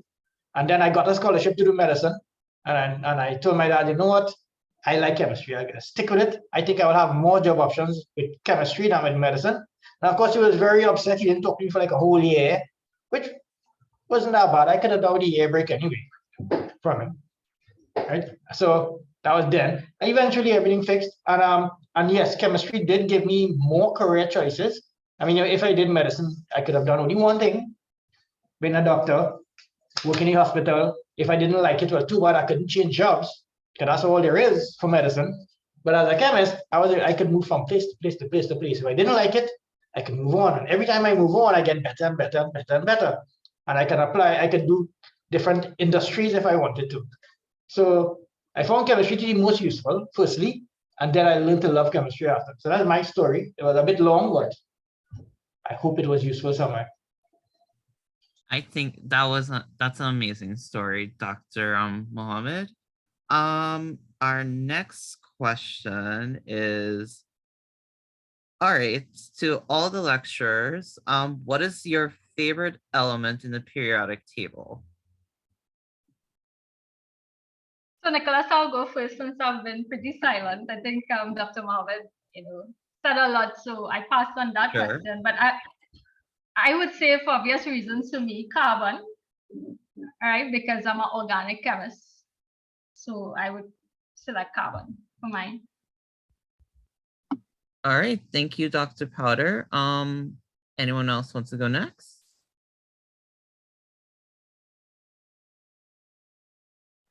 I don't think I have a favorite element, actually. They're all pretty cool in their own way. So I would say all. I agree with Dr. Speckles. I think I would say, well, I can't say which one in particular. All right. Okay, we have one more question, and this is addressed to Dr. Speckles. So, Dr. Speckles, based on your research in landfills, what further research opportunities do you see for students like us in the field of waste and wastewater in Trinidad and Tobago? Well, there's still a lot of work to be done in wastewater in Trinidad and Tobago. We have moved a long way from where we were, but I would say there's still a lot of work to be done. I think, and part of it is depending on where you see yourself going forward. If you see yourself as a researcher, you might be interested in working on sort of background or fundamental research to help have better wastewater treatment options, for example, particularly ones that are relevant for developing countries, tropical countries, and places that don't have a lot of funds to throw at waste management. So, inexpensive, locally relevant mechanisms or ways to treat waste of varying kinds. That would be something, if you want to work, as I said, if you are interested in researching. Then you have these people who are working more like in policy. You could be, I think there's a lot of work still to be done in strengthening policy documents so that things that are in legislation actually get translated into action on the ground. That there's quite a big disconnect there. And because people always say, well, there's nothing to, there's these terrible problems. And quite often if you do a little research, you find out there are regulations and legislation that have been developed to deal with these problems, but they never actually reach the ground. So strengthening policy and the whole policy and infrastructure is something that is needed as well. So you could also get at it from the industrial standpoint, where you could be, somebody working to encourage your business or your industry to develop or use the most up-to-date and best waste management techniques that are out there. Because in some cases, you don't need to reinvent the wheel. There's stuff already out there, and it's just to get the industries on it as well. So there's any variety of ways you could find a place to work in that area if that sounds like something interesting to you. All right, thank you, Dr. Speckles. All right, I promise this is the last question, but as you know, usually when students don't get into med or engineering, they just automatically go to FST and do chemistry and physics and whatever. So the next question is, to budding chemists who are being pushed into pursuing medicine, why should we choose chemistry instead?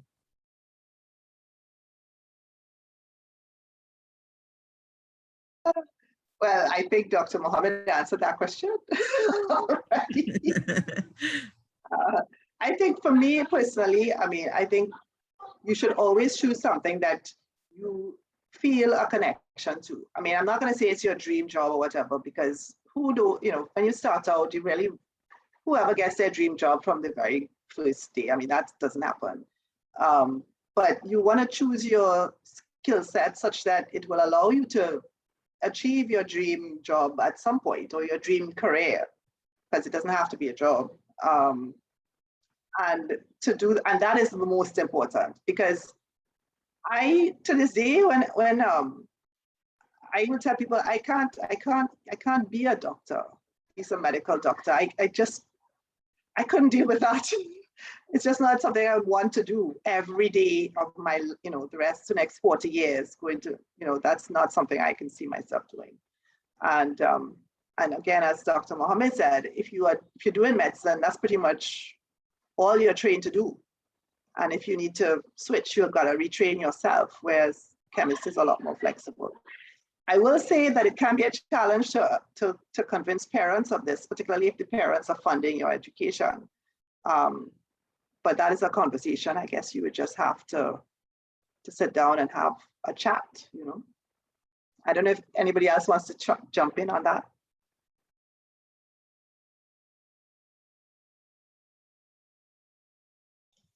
Yeah, I think I added quite a bit on that as well. So, but it's true, as a chemist, you do have more options, right? As a chemist, you can afford to make a mistake in a career and move to another career, right? In medicine and engineering, that is not an option, because that's all you can do. So you might think you like a particular job, and you go out there and you get that job, and then you realize you hate that job. You prefer die than do that job. You don't want to be stuck in a career like that. And I can tell you, as a chemist, don't start up at the highest salary.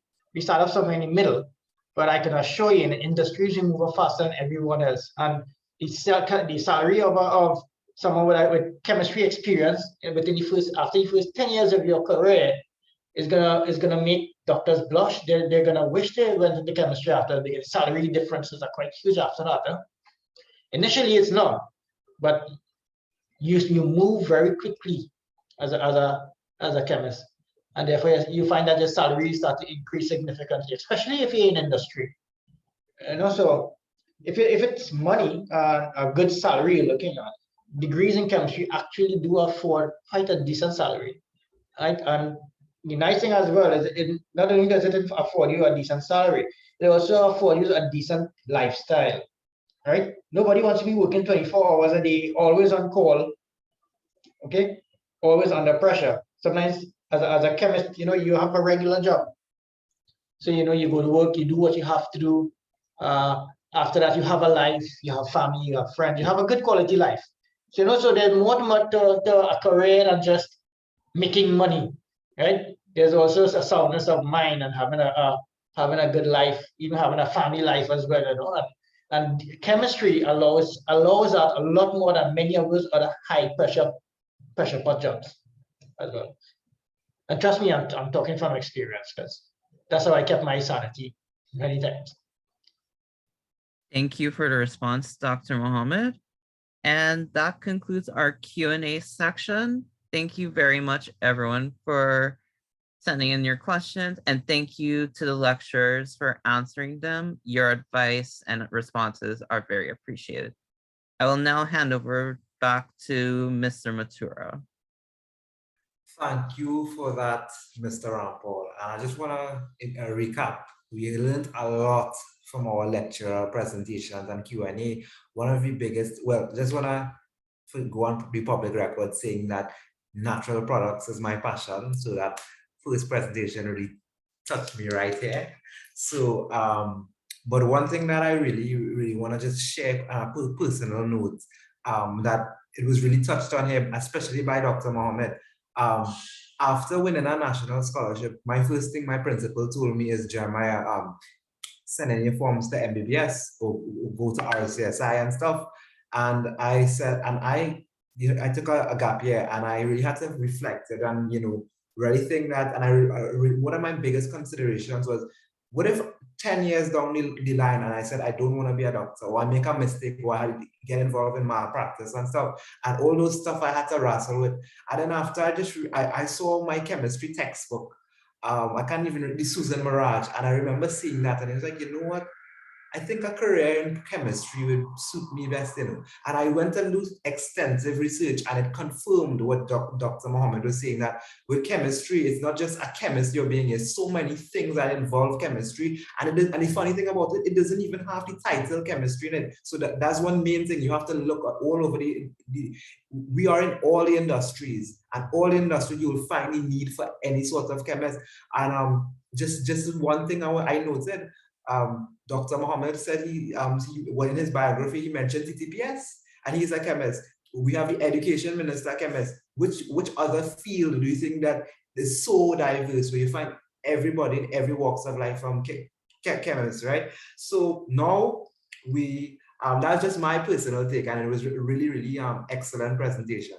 Now we move on to the next item on the agenda, which is we already invited our chemistry lecturers to give their piece. We invited our keynote speaker, but this day would not be complete without an address from our postgraduate students. So to start us off, we have Miss Jenna Marie Thongs, who is in the Department of Chemistry. She is a postgrad student, and she, I believe, is a demonstrator, and I will read her bio. Jenna Marie Thong studied a major in chemistry with minors in the industrial and analytical chemistry for her undergraduate degree. In 2018, she was awarded the Analytical Chemistry Prize, which she currently is continuing to explore her fondness for analytical chemistry as a postgraduate student studying arsenic in various types of poultry and poultry products. So with that being said, I'd like to hand you over to Ms. Jenna Marie Thongs, for her presentation at this event. Ms. Marie Thongs? Hi, good afternoon, everyone. So hi, I hope you all are doing well. So I would start off by being honest. My journey with chemistry started because I wanted to get into medical sciences. I honestly did not see chemistry as a career path. I knew that from high school I needed to apply for medicine, and I did not get in. So I know chemistry was going to be natural sciences would have been the second best thing for me to do to get into medicine, but it did not work out that way. So as time went by in undergrad, I started to really like chemistry. I realized the value of chemistry, and I was fortunate to have lecturers that were so passionate about their field, and they wanted the same for us. The love that grew for chemistry is what has me on the road to pursuing a PhD today in a very interesting field. So my research is on the arsenic content in poultry and poultry products, such as chicken, beef, pork, lamb, and processed hot dogs, sausages. That's just to name a few. Right? So arsenic is an established human carcinogen, and it has been linked to not only cancer, but it can initiate several non-carcinogenic effects, such as infertility, diabetes, hypertension, and heart disease. And that's just to name a few. And Trinidad and Tobago, our tiny island, is the #1 consumer worldwide of chicken. We consume 1 million chickens weekly, which is 4 million on a monthly basis. And our consumption pattern puts us at risk in developing certain diseases, as I listed before. And we rank #5 in the world for diabetes, and that's according to the World Health Organization. So as you can see, my field is very interesting. So when you get to apply theoretical knowledge of chemistry to real life, it truly is amazing. So my advice to anyone is to stick with it and persevere. Chemistry isn't something that you do one day and you forget about. You have to be consistent, because consistency is the key, and procrastination is the theft of time. And trust me, that's time you cannot get back. I had to learn that the hard way. And I would also like to say, if you don't like it, don't force it, because chances are you will not succeed at something you don't like, and you don't want to feel like your field is a chore. So chemistry is an incredibly fascinating field of study. It is so fundamental to our world. It plays a role in everyone's life and touches almost every aspect of our existence in some way or the other. And as you know, you've heard that since 1 o'clock, since 1:30, everyone has been saying it, chemistry is essential science. And you can find yourself doing almost anything. A lot of professionals have to rely on chemists. Even though we may not always be at the front line, we are very important. So don't limit yourself. Chemistry can surely take you places. Once I stuck with chemistry and developed a love for it, I realized it forms the basis of life. Everything you do is chemistry. It is so exciting to apply knowledge of chemistry to everyday life, from cooking, to cleaning, to doing your nails, to the daily cosmetics that you use, and even our day-to-day emotions are all driven by chemistry. Chemistry makes you think. If you like a challenge, then do chemistry. Every part of your life is enabled by chemistry. So I feel proud to be a chemist, and I know my work will make a change in the world one day, and I hope one day you can say the same. Thank you.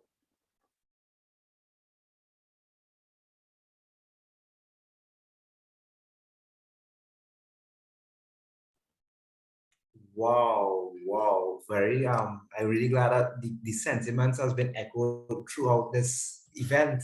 That chemistry is the central science, the connecting science, the sentiments of what people, persons in the presentation so far indicated that they wanted to do med, or they was asked to do med and the chemistry, but then they find out chemistry is truly their passion. So many persons are echoing those sentiments. And that was a fun fact there. Miss Marie Thomas with the chicken. We are a chicken consuming nation, and any research into the chemicals that are found in chicken is important. Especially as you said, that's still blowing my mind. That is my mind blowing. So yes, so that was a really excellent presentation, and like Miss Marie Song said, follow your dreams. We may not be on the front line, but we are important. Our research, our jobs are important. And yes, so the next speaker I will invite is actually a former FST Guild rep. I believe if history serves me right, the last FST Guild representative from the chemistry department, Ms. Darren Augustine, and I'll read her biography. Ms. Darren Augustine is a PhD student here at the University of the West Indies, St. Augustine campus. Darren's research is focused on methionine-mediated mitigation and regional exposure assessment of food toxin called acrylamide. Darren is passionate, determined, and vibrant individual, and has directed these characteristics from her undergraduate journey, during which she served as the Faculty of Science and Technology Guild representative, right into her studies. Darren has published articles in the European Journal of Nutrition and Food and Safety Journal of Food Contaminants and Additives, and the UE Today. She has presented her research at 3 conferences: the Biennial Regional Chemistry Conference and the Expo University of the West Indies 2019, the first Commonwealth Chemistry Congress, Royal Society of Chemistry 2020, and the Elsevier's conferences on food structure and function in 2021. Darren's desire is that everyone finds their passion throughout their life's journey, and that they pursue this worthy ideal with grit and vigor. Ms. Augustine, the floor is yours. Thank you, Mr. Matura, for that introduction. And thank you to the organizers for putting together this wonderful program or event, Chemistry Day. And thank you for also inviting me to share a short inspirational talk with you. So I would define myself for now, as a food chemist, I don't know in what field I will branch into, but as you've heard from the talks, chemistry is very diverse, and you could actually spread your wings into whatever area you would like to. So my talk with you today is not really to divulge on what I'm doing at UWI, but more so to inspire you into chemistry. So I'm going to inspire you by sharing a keyword with you that all chemists, soon to be chemists, or friends of chemists should always remember. And it was mentioned by the Minister of Education. It was also mentioned by Ms. Songs. So this is a word that a lot of chemists know, and it's a word that they've known or come to know as a result of their life experiences, of their research experiences. I'm going to share this word with you, and I'm going to do so through a story. Because just like Dr. Speckles, my mother was a teacher too, and she always taught and introduced her lessons through stories. So I find this very captivating, and I will just follow through. Is it okay if I probably upload a PowerPoint or share my screen? I don't think I can, but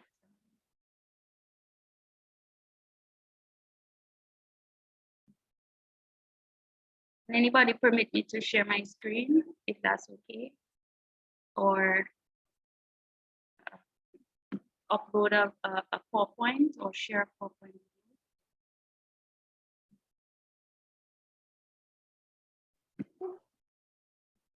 You should try it now. Yeah, Dara. you're a co-host. Okay, thank you.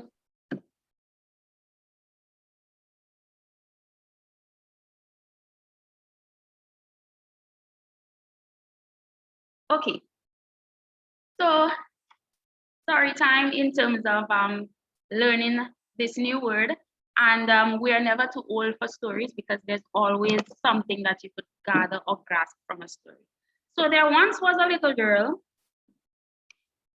Let me just see my, okay. So there once was a little girl who belonged to a family of servants, and she learned of her job from her mother, and she did it very well. But one day, this little girl's mother was very sorrowful as she looked into her cupboard and found that there was no food left to eat. So she told her daughter to go to the master and ask him for a quarter.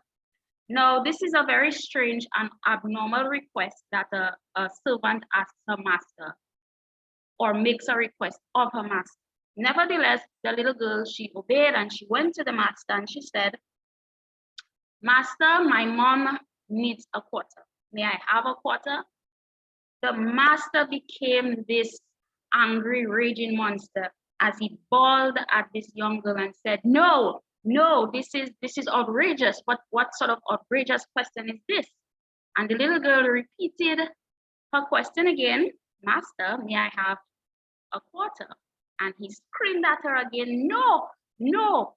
And she kept repeating the same question over and over again. And she was always faced with the same response, "No." Eventually, the master grew very wary of this little girl, and he decided to ignore her, hoping that she would disappear. But she remained right there. And so, guess what happened? He walks up to the little girl and he handed her the quarter. She eventually left on her merry way with her quarter in her hands that she eventually gave to her mother. And so from this story, the key word that I would like to remind you as chemists, soon to be chemists, or friends of a chemist, is perseverance. And the story lies on this word, perseverance. And you heard it from the minister, and you also heard it from some of the speeches as well. And perseverance is defined as the steady persistence in a course of action, a purpose, or a state, especially in spite of difficulties, obstacles, or discouragement. And during your university life or during research, oh my God, you are always faced with difficulties, obstacles, or discouragement. And there may be good days, but there are always bad days. So it is definitely not a bed of roses. And so if you are continuing your course of study at the University of the West Indies, if you're thinking to do so, or if you are probably moving on to another leg of study or development, you need to understand that that you are going to be faced with difficulties, obstacles, as well as discouragements. So you may be faced with probably long sleepless nights trying to navigate through a course of study or trying to understand some sort of research.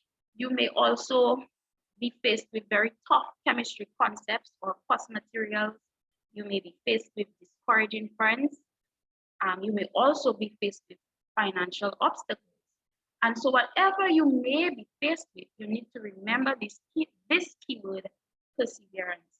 And you need to stay on your course of action and keep your eyes on that goal. So for us, the goal may be different, but we're always working towards some goal, and we should always keep our eyes on whatever goal we are working towards. So I would just like to inspire you if you're at the undergraduate level. I myself, I was faced with a lot of difficulties and obstacles during that part of my journey. I lost my sister to cancer. My house was destroyed by a Category 5 hurricane. I've had discouraging friends. They discouraged me against chemistry. I've lost friends along the way, and I've also had financial obstacles as well. But nevertheless, I never took my eyes off that goal. And I'm working towards a new goal now, and my eyes, they are left on that goal.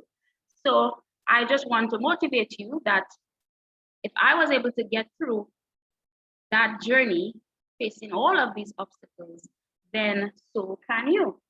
And as I end my little inspirational talk, I want you to remember that little girl who persevered in spite of being told no over and over again. She persevered in spite of being face to face with an angry, raging monster. She did not give up. She persevered. And so whatever difficulties you're facing now in research or in terms of your academic journey, or maybe at home, you need to remember to persevere. It may be tough, I know, because life isn't easy, but you need to keep that persistence in mind.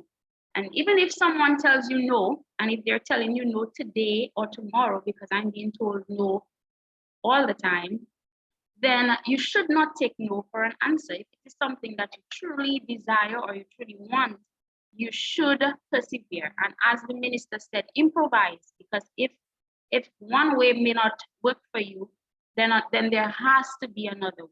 There is another way. So remember this keyword, perseverance. And if you have ever seen Finding Nemo, then just remember what Dory says. Just keep swimming, swimming, swimming. Thank you.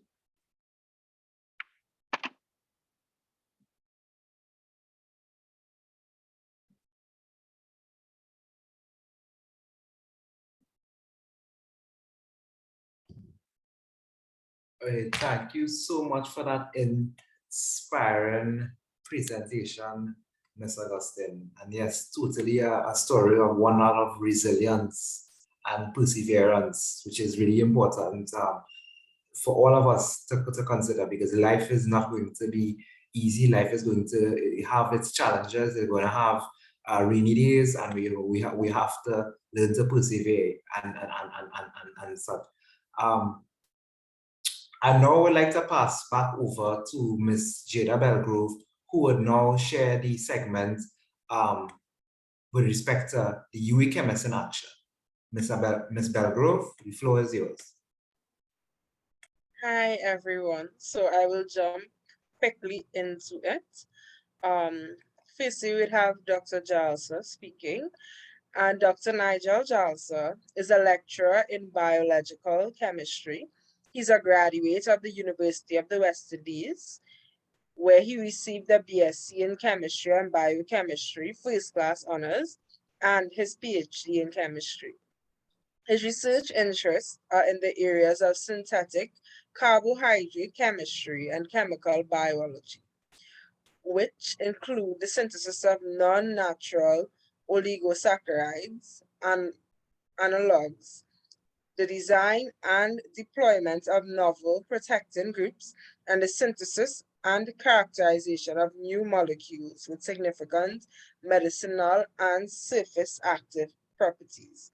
His other areas of research include biochar development and their applications and utilizing green solvents for pharmaceutically important reactions. He's a founding member and the chief examiner of the Trinidad and Tobago Chemistry Olympiad and is actively involved in numerous outreach activities. So let's welcome Dr. Jalsa. Permit me to share my screen, please, while I share my screen.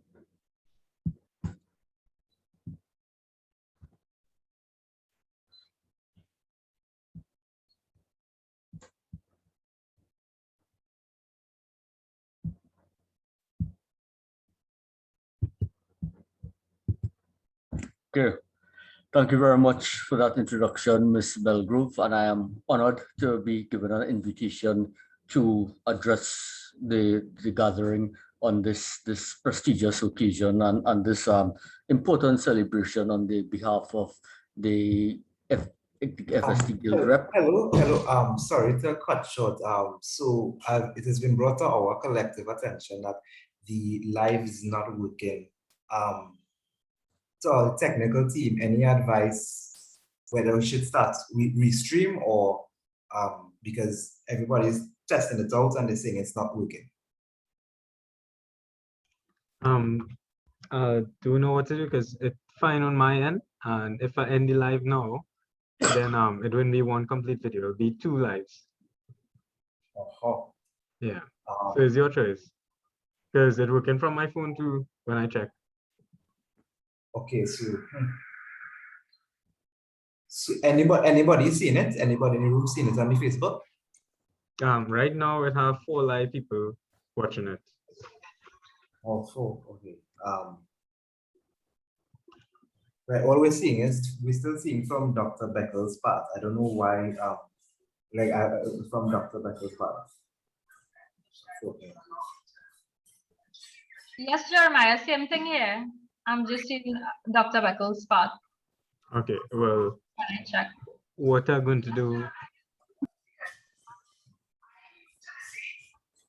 Okay, well, I'm going to end the live and then relive it, right? Yeah, okay, so is it possible for with the postgraduate students, well, Miss Augustine, because we weren't able to see Miss Augustine's part. Would Miss Augustine remind redoing her part or want to go straight back into Chem A?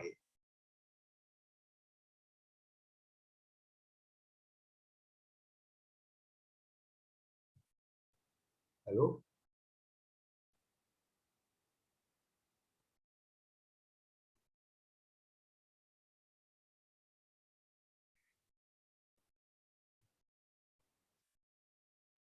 Yeah, so we guys think we should.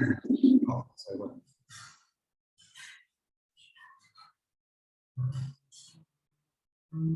Was my slideshow seen? Just asking. If we saw it, we did not see anything from your side. I did not see anything from your side. I actually don't know where the stream actually stopped sharing. But it was brought to my attention while your part was going on, unfortunately. That's not a problem. Okay, thank you so much. So you can restream and we can just quickly do over the that part and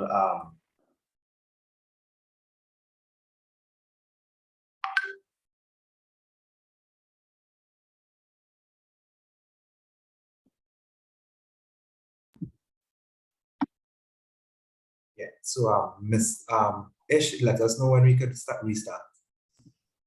Excuse Jeremiah, so I'm seeing a student on the live saying they saw everything up to Dr. Jalsa. So I'm not sure what's happening. Oh, So I don't know if you still want to. okay, and okay. Okay, well, I don't think we have to do it over. I think it's to start back with Kemai, but Ish, you're redoing it? Or because more than likely when the live stream is posted to Facebook, those who did not see it and that rewatch it. Yeah, well, if they saw it, then we should continue with Dr. Jalsa if they saw it. Okay, well, it's like it's working on some people's phone and some people's phone is not working at all. Okay, Savan said he saw everything up to Dr. Johnson. So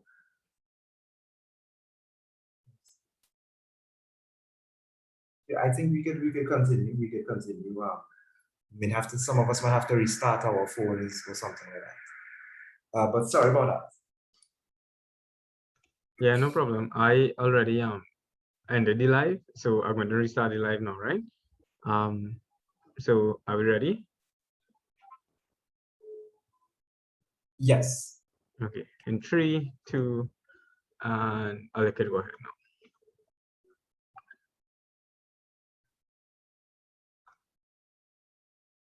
Right. So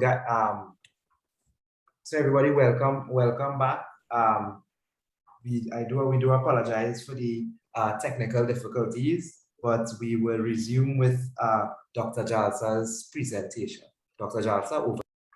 Okay, thank you very much, Mr. Mathura. So thank you very much again for that introduction, Ms. Belgrove, and I am honored for this invitation.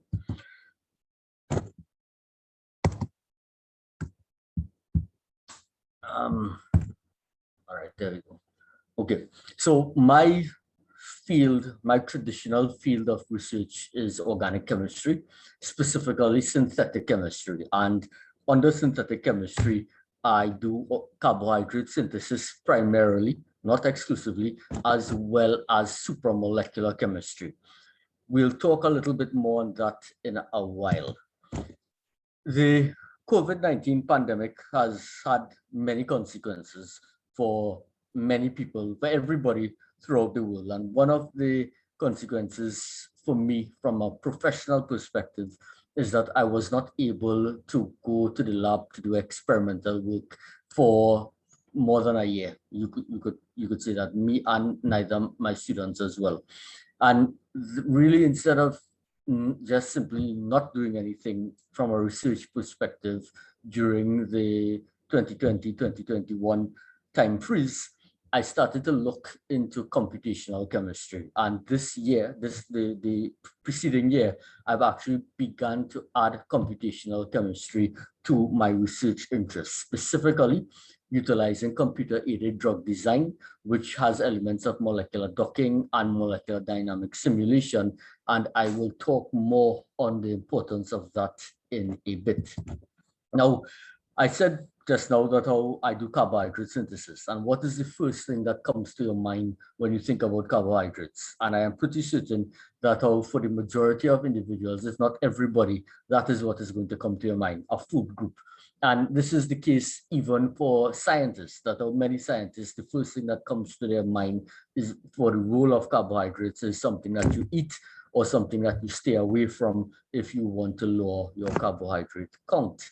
But is that the only picture? The answer is no. Carbohydrates have been implicated in virtually every biological process that you can think of.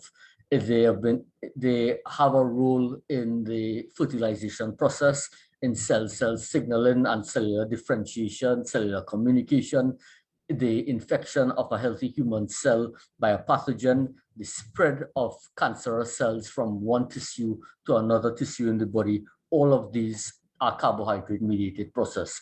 It should be of no surprise then that carbohydrates are important targets from a medicinal and a pharmaceutical perspective. So this diagram here where you are seeing with global H marked on it, that is a carbohydrate-based vaccine that is in phase 2 clinical trials for treatment of breast cancer and small cell cancer. This here is an antiviral on the left-hand side that is used for the treatment of influenza, and the only commercially available vaccine against Haemophilus influenzae B is a vaccine that is a carbohydrate-based vaccine. And previously to the development of that vaccine, that disease used to kill hundreds of thousands of infants across the globe, and that has really fallen significantly since the development of that carbohydrate-based vaccine. And this here is the surface of a particular virus, and that what you are seeing is littered on the surface of it are glycoproteins that are carbohydrate containing structures. They are proteins that are bonded to carbohydrates in the simplest description of it. And why is that important? To be topical and to give a topical example, this is the entity that has been plaguing us for the better part of the last 2 years. And what you see on the surface of this virus, and you would hear spike protein being referred to when you read up the method of infection and the origin of mutations of the different variants of the COVID-19, of the virus that causes COVID-19. And one thing that is important is that the initial point of infection of a healthy human cell by the COVID-19 virus, by the SARS-CoV-2 virus, is a carbohydrate-mediated process where the spike protein on the virus, which is a glycoprotein, extends itself into the ACE2 receptor on a healthy human cell, and that precipitates that initiates then the fusion of a healthy human cell by the SARS-CoV virus, and well, we know the consequences of that thereafter.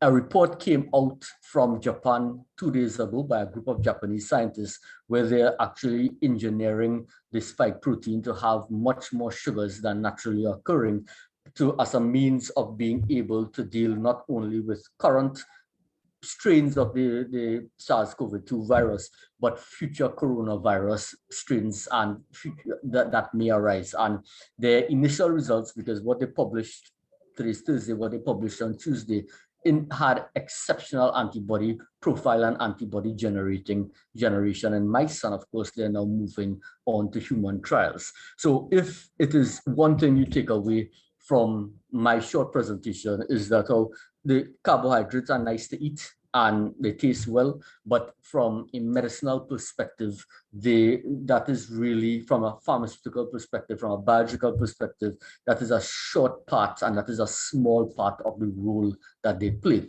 So what has my research involved? My research involves the synthesis of small molecules, and I include small here in quotation marks because small is relative, right? They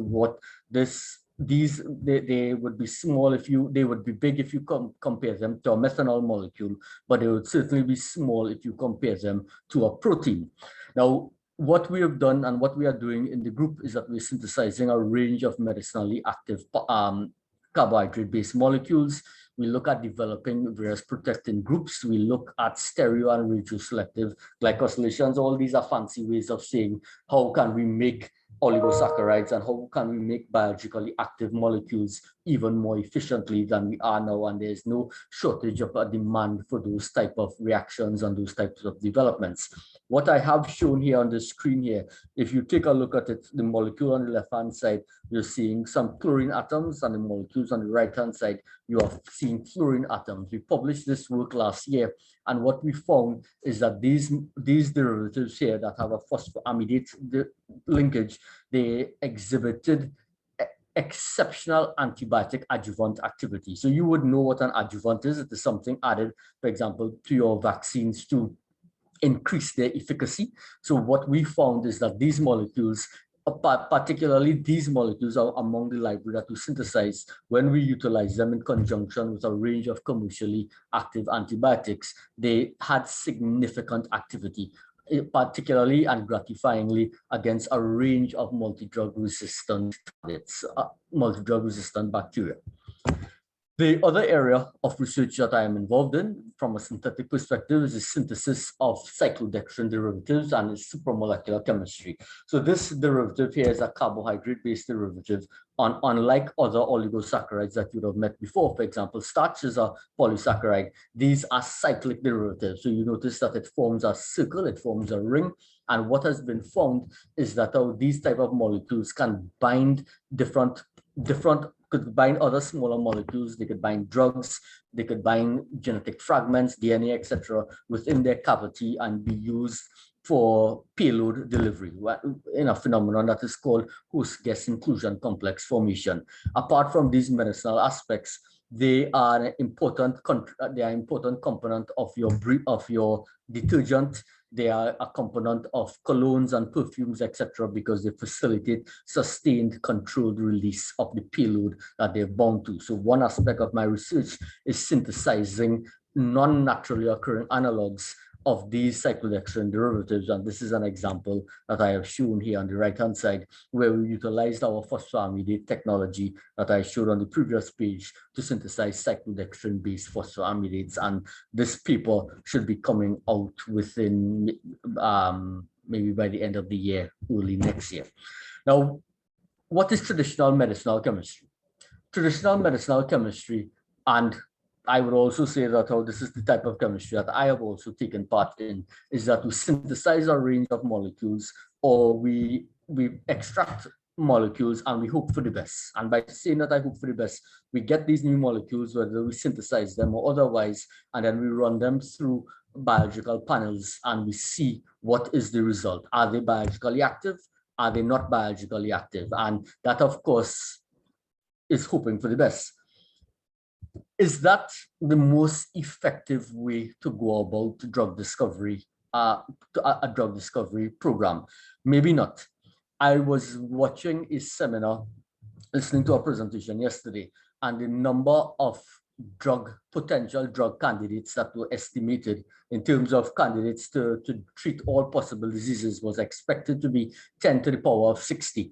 And one of the comments were that there are not enough carbon atoms in the world to be able to synthesize 10 to the 60 different types of the organic molecules that are required to act as drugs. So we can't synthesize all the possible drug candidates and then evaluate them and hope that it is active and hope that they show the activity that we want to show. Of course, that is not going to be efficient from a monetary perspective. That is utilizing a lot of resources to synthesize compounds that may or may not have activity.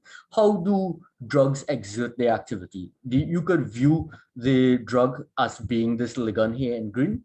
You could view your target as being some type of protein receptor. The drug binds to the target and you get a complex, and that initiates a series of events, or it prevents a series of events from occurring. And that is how drugs at the basic level exert their activity. Some drugs, of course, will also bind to DNA, but many drugs exert their effect on a protein receptor. And this is just simply showing the three-dimensional structure here. So what we have is the protein on the left-hand side, a small molecule that we dock into the binding site of the protein, and we look at its activity. And this is where computational chemistry comes into, because what I am doing in my lab and what I've started doing in my lab, and it is better late than never, is that we are utilizing computational tools, which is molecular docking, molecular dynamic simulation, to enrich our profile. In other words, we would take a particular scaffold, we would take a particular known ligand that our protein of interest is going to co-crystallize with, and then we are going to utilize that as our template, as our scaffold, and make modifications on that, and then look at how it docks and look at how it interacts with our protein receptor of interest. And then when we do that, and we decide that after 100 molecules, 5 show the most potential in terms of their docking score, then we could now go and say, okay, we are going to synthesize these molecules and actually evaluate their biological activity and see what we get, as opposed to synthesizing hundreds of molecules and just screening all of them and hoping for a favorable outcome. So it is quite an efficient use of resources. And when you look at international conferences, and when you look at the cutting edge papers that are starting to come out, all of them involve some element of computational chemistry. And this is just an example of some of the work that we've published over the last year.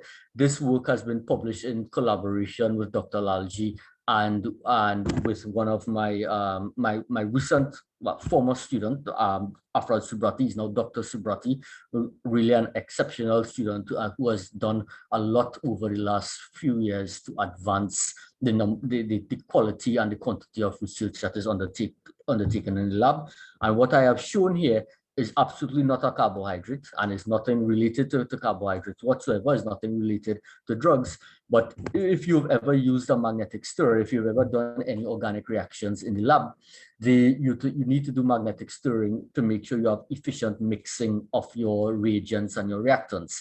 And these magnetic stirrers are a couple hundred US. What Dr. Subrati was able to do before he finished his PhD was to make a magnetic stirrer utilizing recycled materials, and we published this in the Journal of Chemical Education. So that brings me to the end of my talk, and I hope it stimulated a lot of you for the importance of not only carbohydrate chemistry, but also to the importance of computational chemistry going forward. And I would lead right now into my next duty for today's events, and I am quite privileged to be the club advisor for ChemIA, and I have interacted with Ms. Jada Belgrove for several meetings since her appointment as the president of ChemIA. ChemIA, I only have good things to say about ChemIA.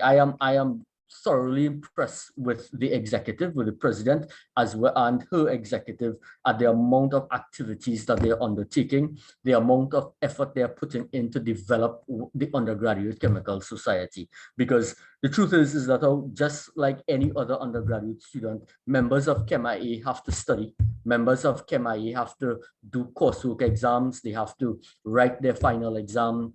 They have to prepare for their final exam. They have the personal demands, etc. But yet still, they are undertaking their duties as the executive members of ChemIA, completely voluntary, right? This is not a salaried or a paid position, and they are doing it because of their love and their passion for chemistry, and they want to spread the gospel of chemistry to current undergraduate students and soon to be current undergraduate students, and to guide them and provide them with resources and engaging activities as they move through their degree program from year 1, year 2 into year 3. And really, ChemIA is an important resource, particularly for new students, for incoming year 1 students, because really you get a good lay of the land from your senior counterparts in year 2 and year 3, and that to me is the importance of ChemIA. And I really wish that we could give a virtual applause for Ms. Belgrove as well as the wider executive of ChemIA. So that with no further ado, please permit me to introduce Ms. Belgrove on behalf of Chemists in Action. Okay, so we do have apologies for Ms. Belgrove, who would have had a class, but in her interim, we have the video will be played, and for the interim, Ms. Shannon Peters, the VP, and Ms. Felix will be taking over for us. So over to them.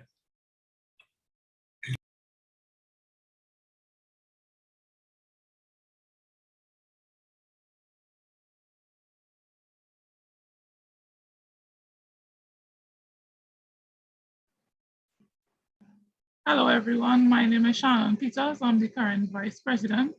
I'd just like to ask if the video is not being played for us, could I just be made host?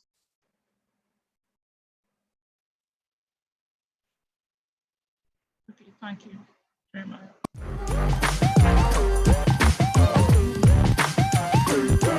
Hi everyone, I am Jada, the president, and this is my executive team. Our group, Chemists in Action, was created to promote awareness of chemistry as an academic discipline and a career option.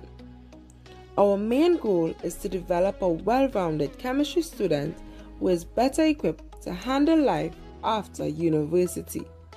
Academics is not our only focus as we create a safe space for students to have fun and create new bonds.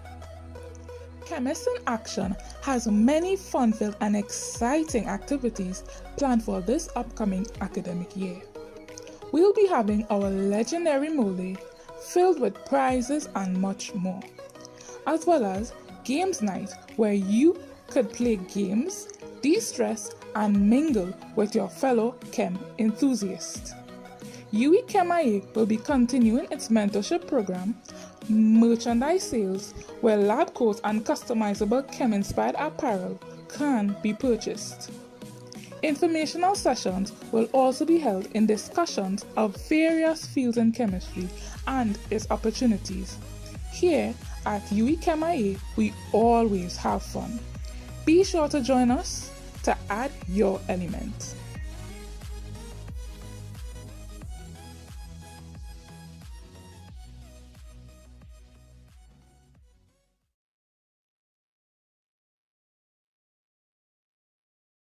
Mole Day is celebrated on October 23rd, starting at 6:02 a.m. It's a play on Avogadro's number, which is 6.022 times 10 to the 23rd power. That's a very big number, and it's used to describe huge amounts of very small things, like atoms or molecules. Each atom has a unique atomic weight.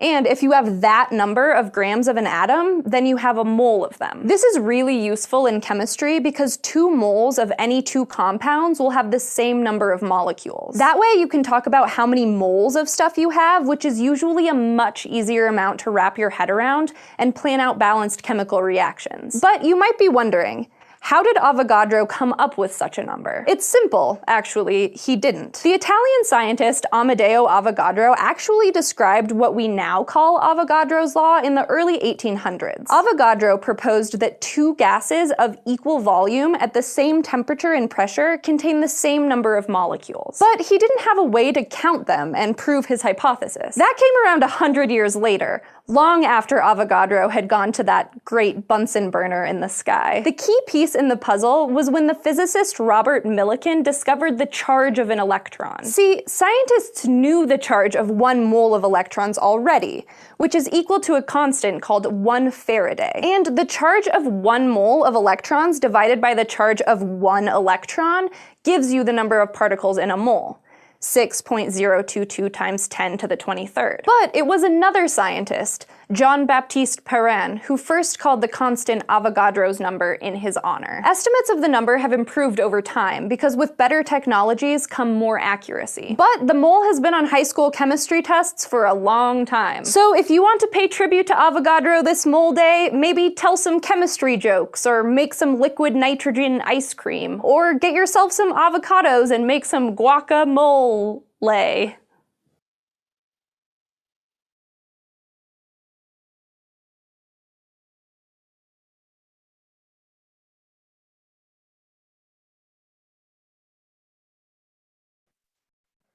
Hi again, everyone. I hope you enjoyed that little presentation. We found an awesome video by SciShow that encapsulated everything to do about Mole Day. And I would like to thank Dr. Jalsa for that awesome introduction. And I'd like to say that, yes, Chemists in Action, we love chemistry, but we also would like to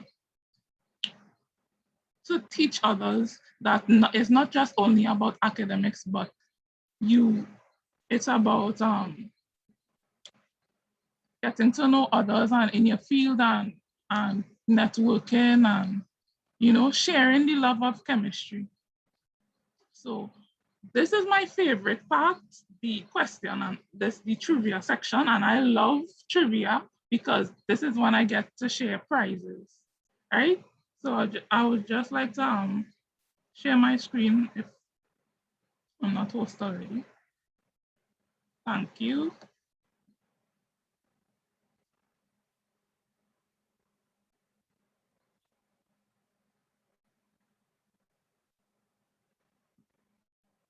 And these questions would be based on a type of Jeopardy style. And yes, they have points, but it's not really, if there's no scoreboard or anything. If you get all the points that I have to share, then you know your chemistry. So the name of this game is Making a Mountain Out of a Molehill. And I love this. It's a play on words. I hope you get it. So I'm doing the first 3 questions at 100 points. And the chat moderators would see who's answering and just letting you all know there's prizes to be won. Okay, so if you have your answer, make sure and send it to the chat, and you're sure to get your prize if you email Jeremiah Matura at his email, or message the FST Student Council on their Instagram. So the first question is,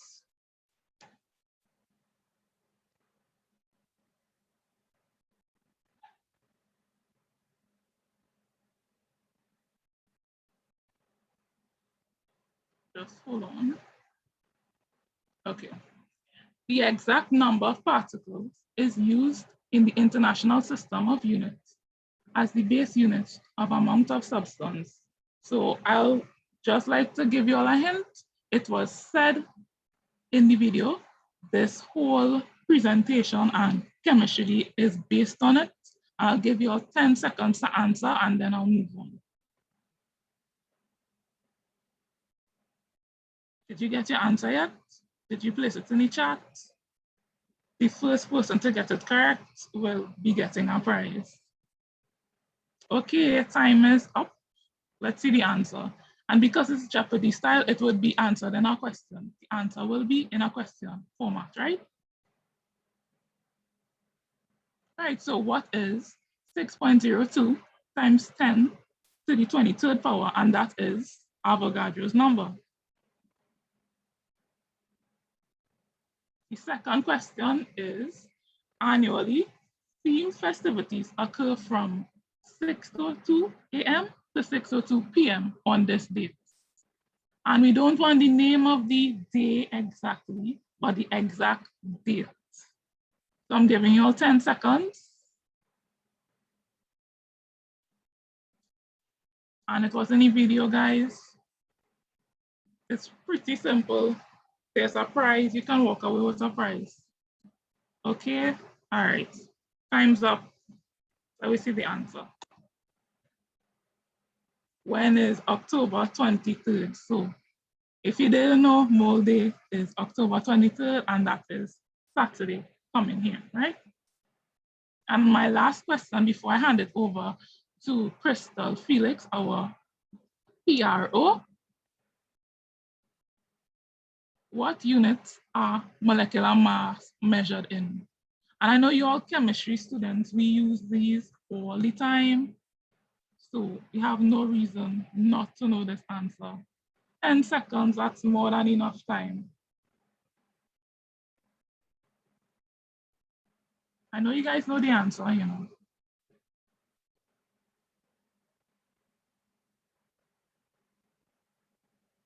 All right, time's up, guys. What is grams per mole? And you see, these questions are pretty simple. You can easily walk away with a prize. So I'm going to go away for now, but I'll switch to, I'm going to allow Crystal Felix to come and share the rest of the questions. Guys, the questions are pretty simple.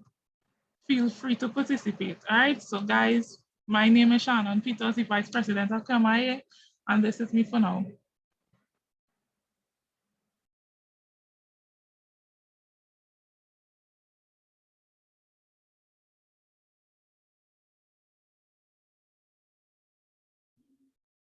Hi, good afternoon, everyone.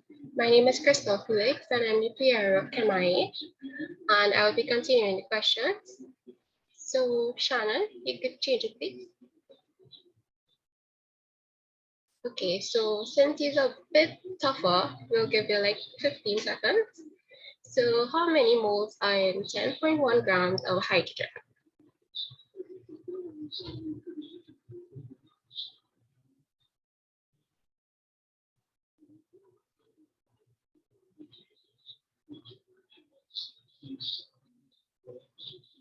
Okay, Shannon, if you reveal the answer, please. Okay, 10 moles of hydrogen. Next question, please. Which element has a larger mass? A mole of hydrogen or a mole of lead?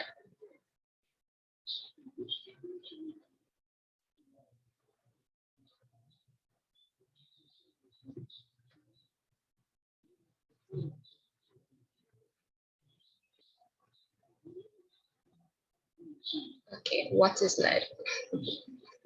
Next question, please. 3.01 by 10 to the 23 carbon particles is equivalent to this amount of moles. Moles of carbon, sorry.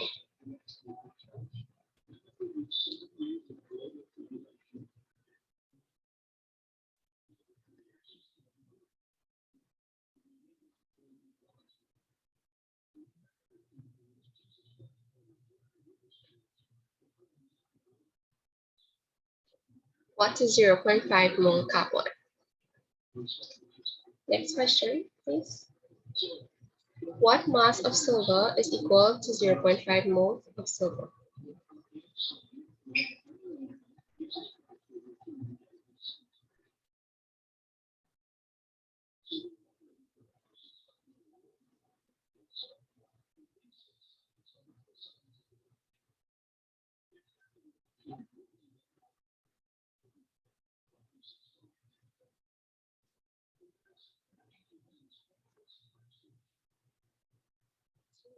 I think that's not right. Okay. 53.935 grams of silver. Okay. Yeah. Okay. Thank you for participating.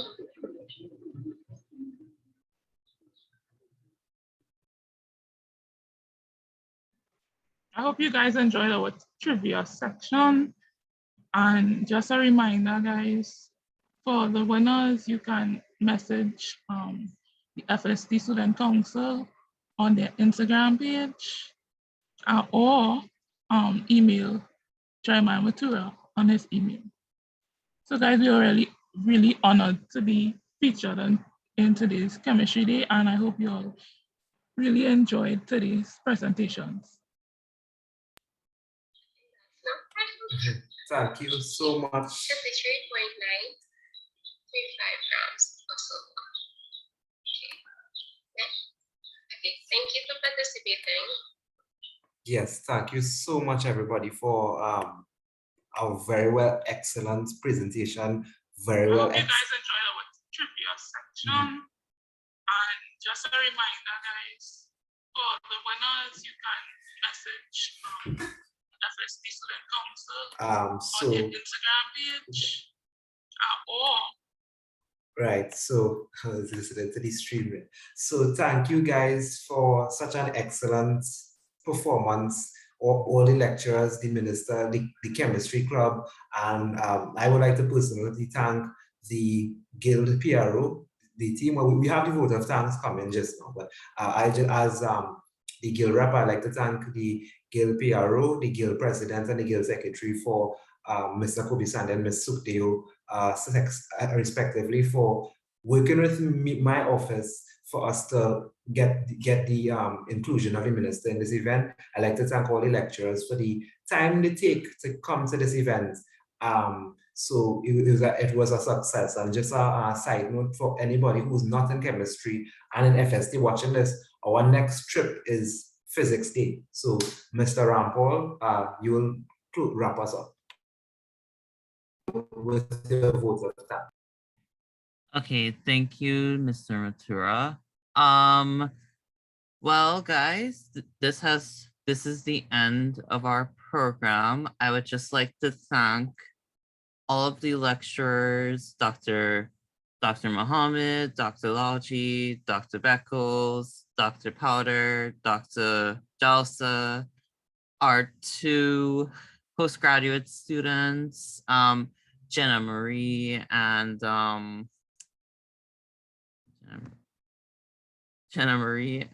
our former Miss Augustine, sorry. Yeah, thank you so much for coming, and I hope you enjoyed what we had to offer you. If you have any questions, don't hesitate to message any of the lecturers, the ChemIA, or anyone who has presented today. And we hope to see you again next year. Thank you and good day.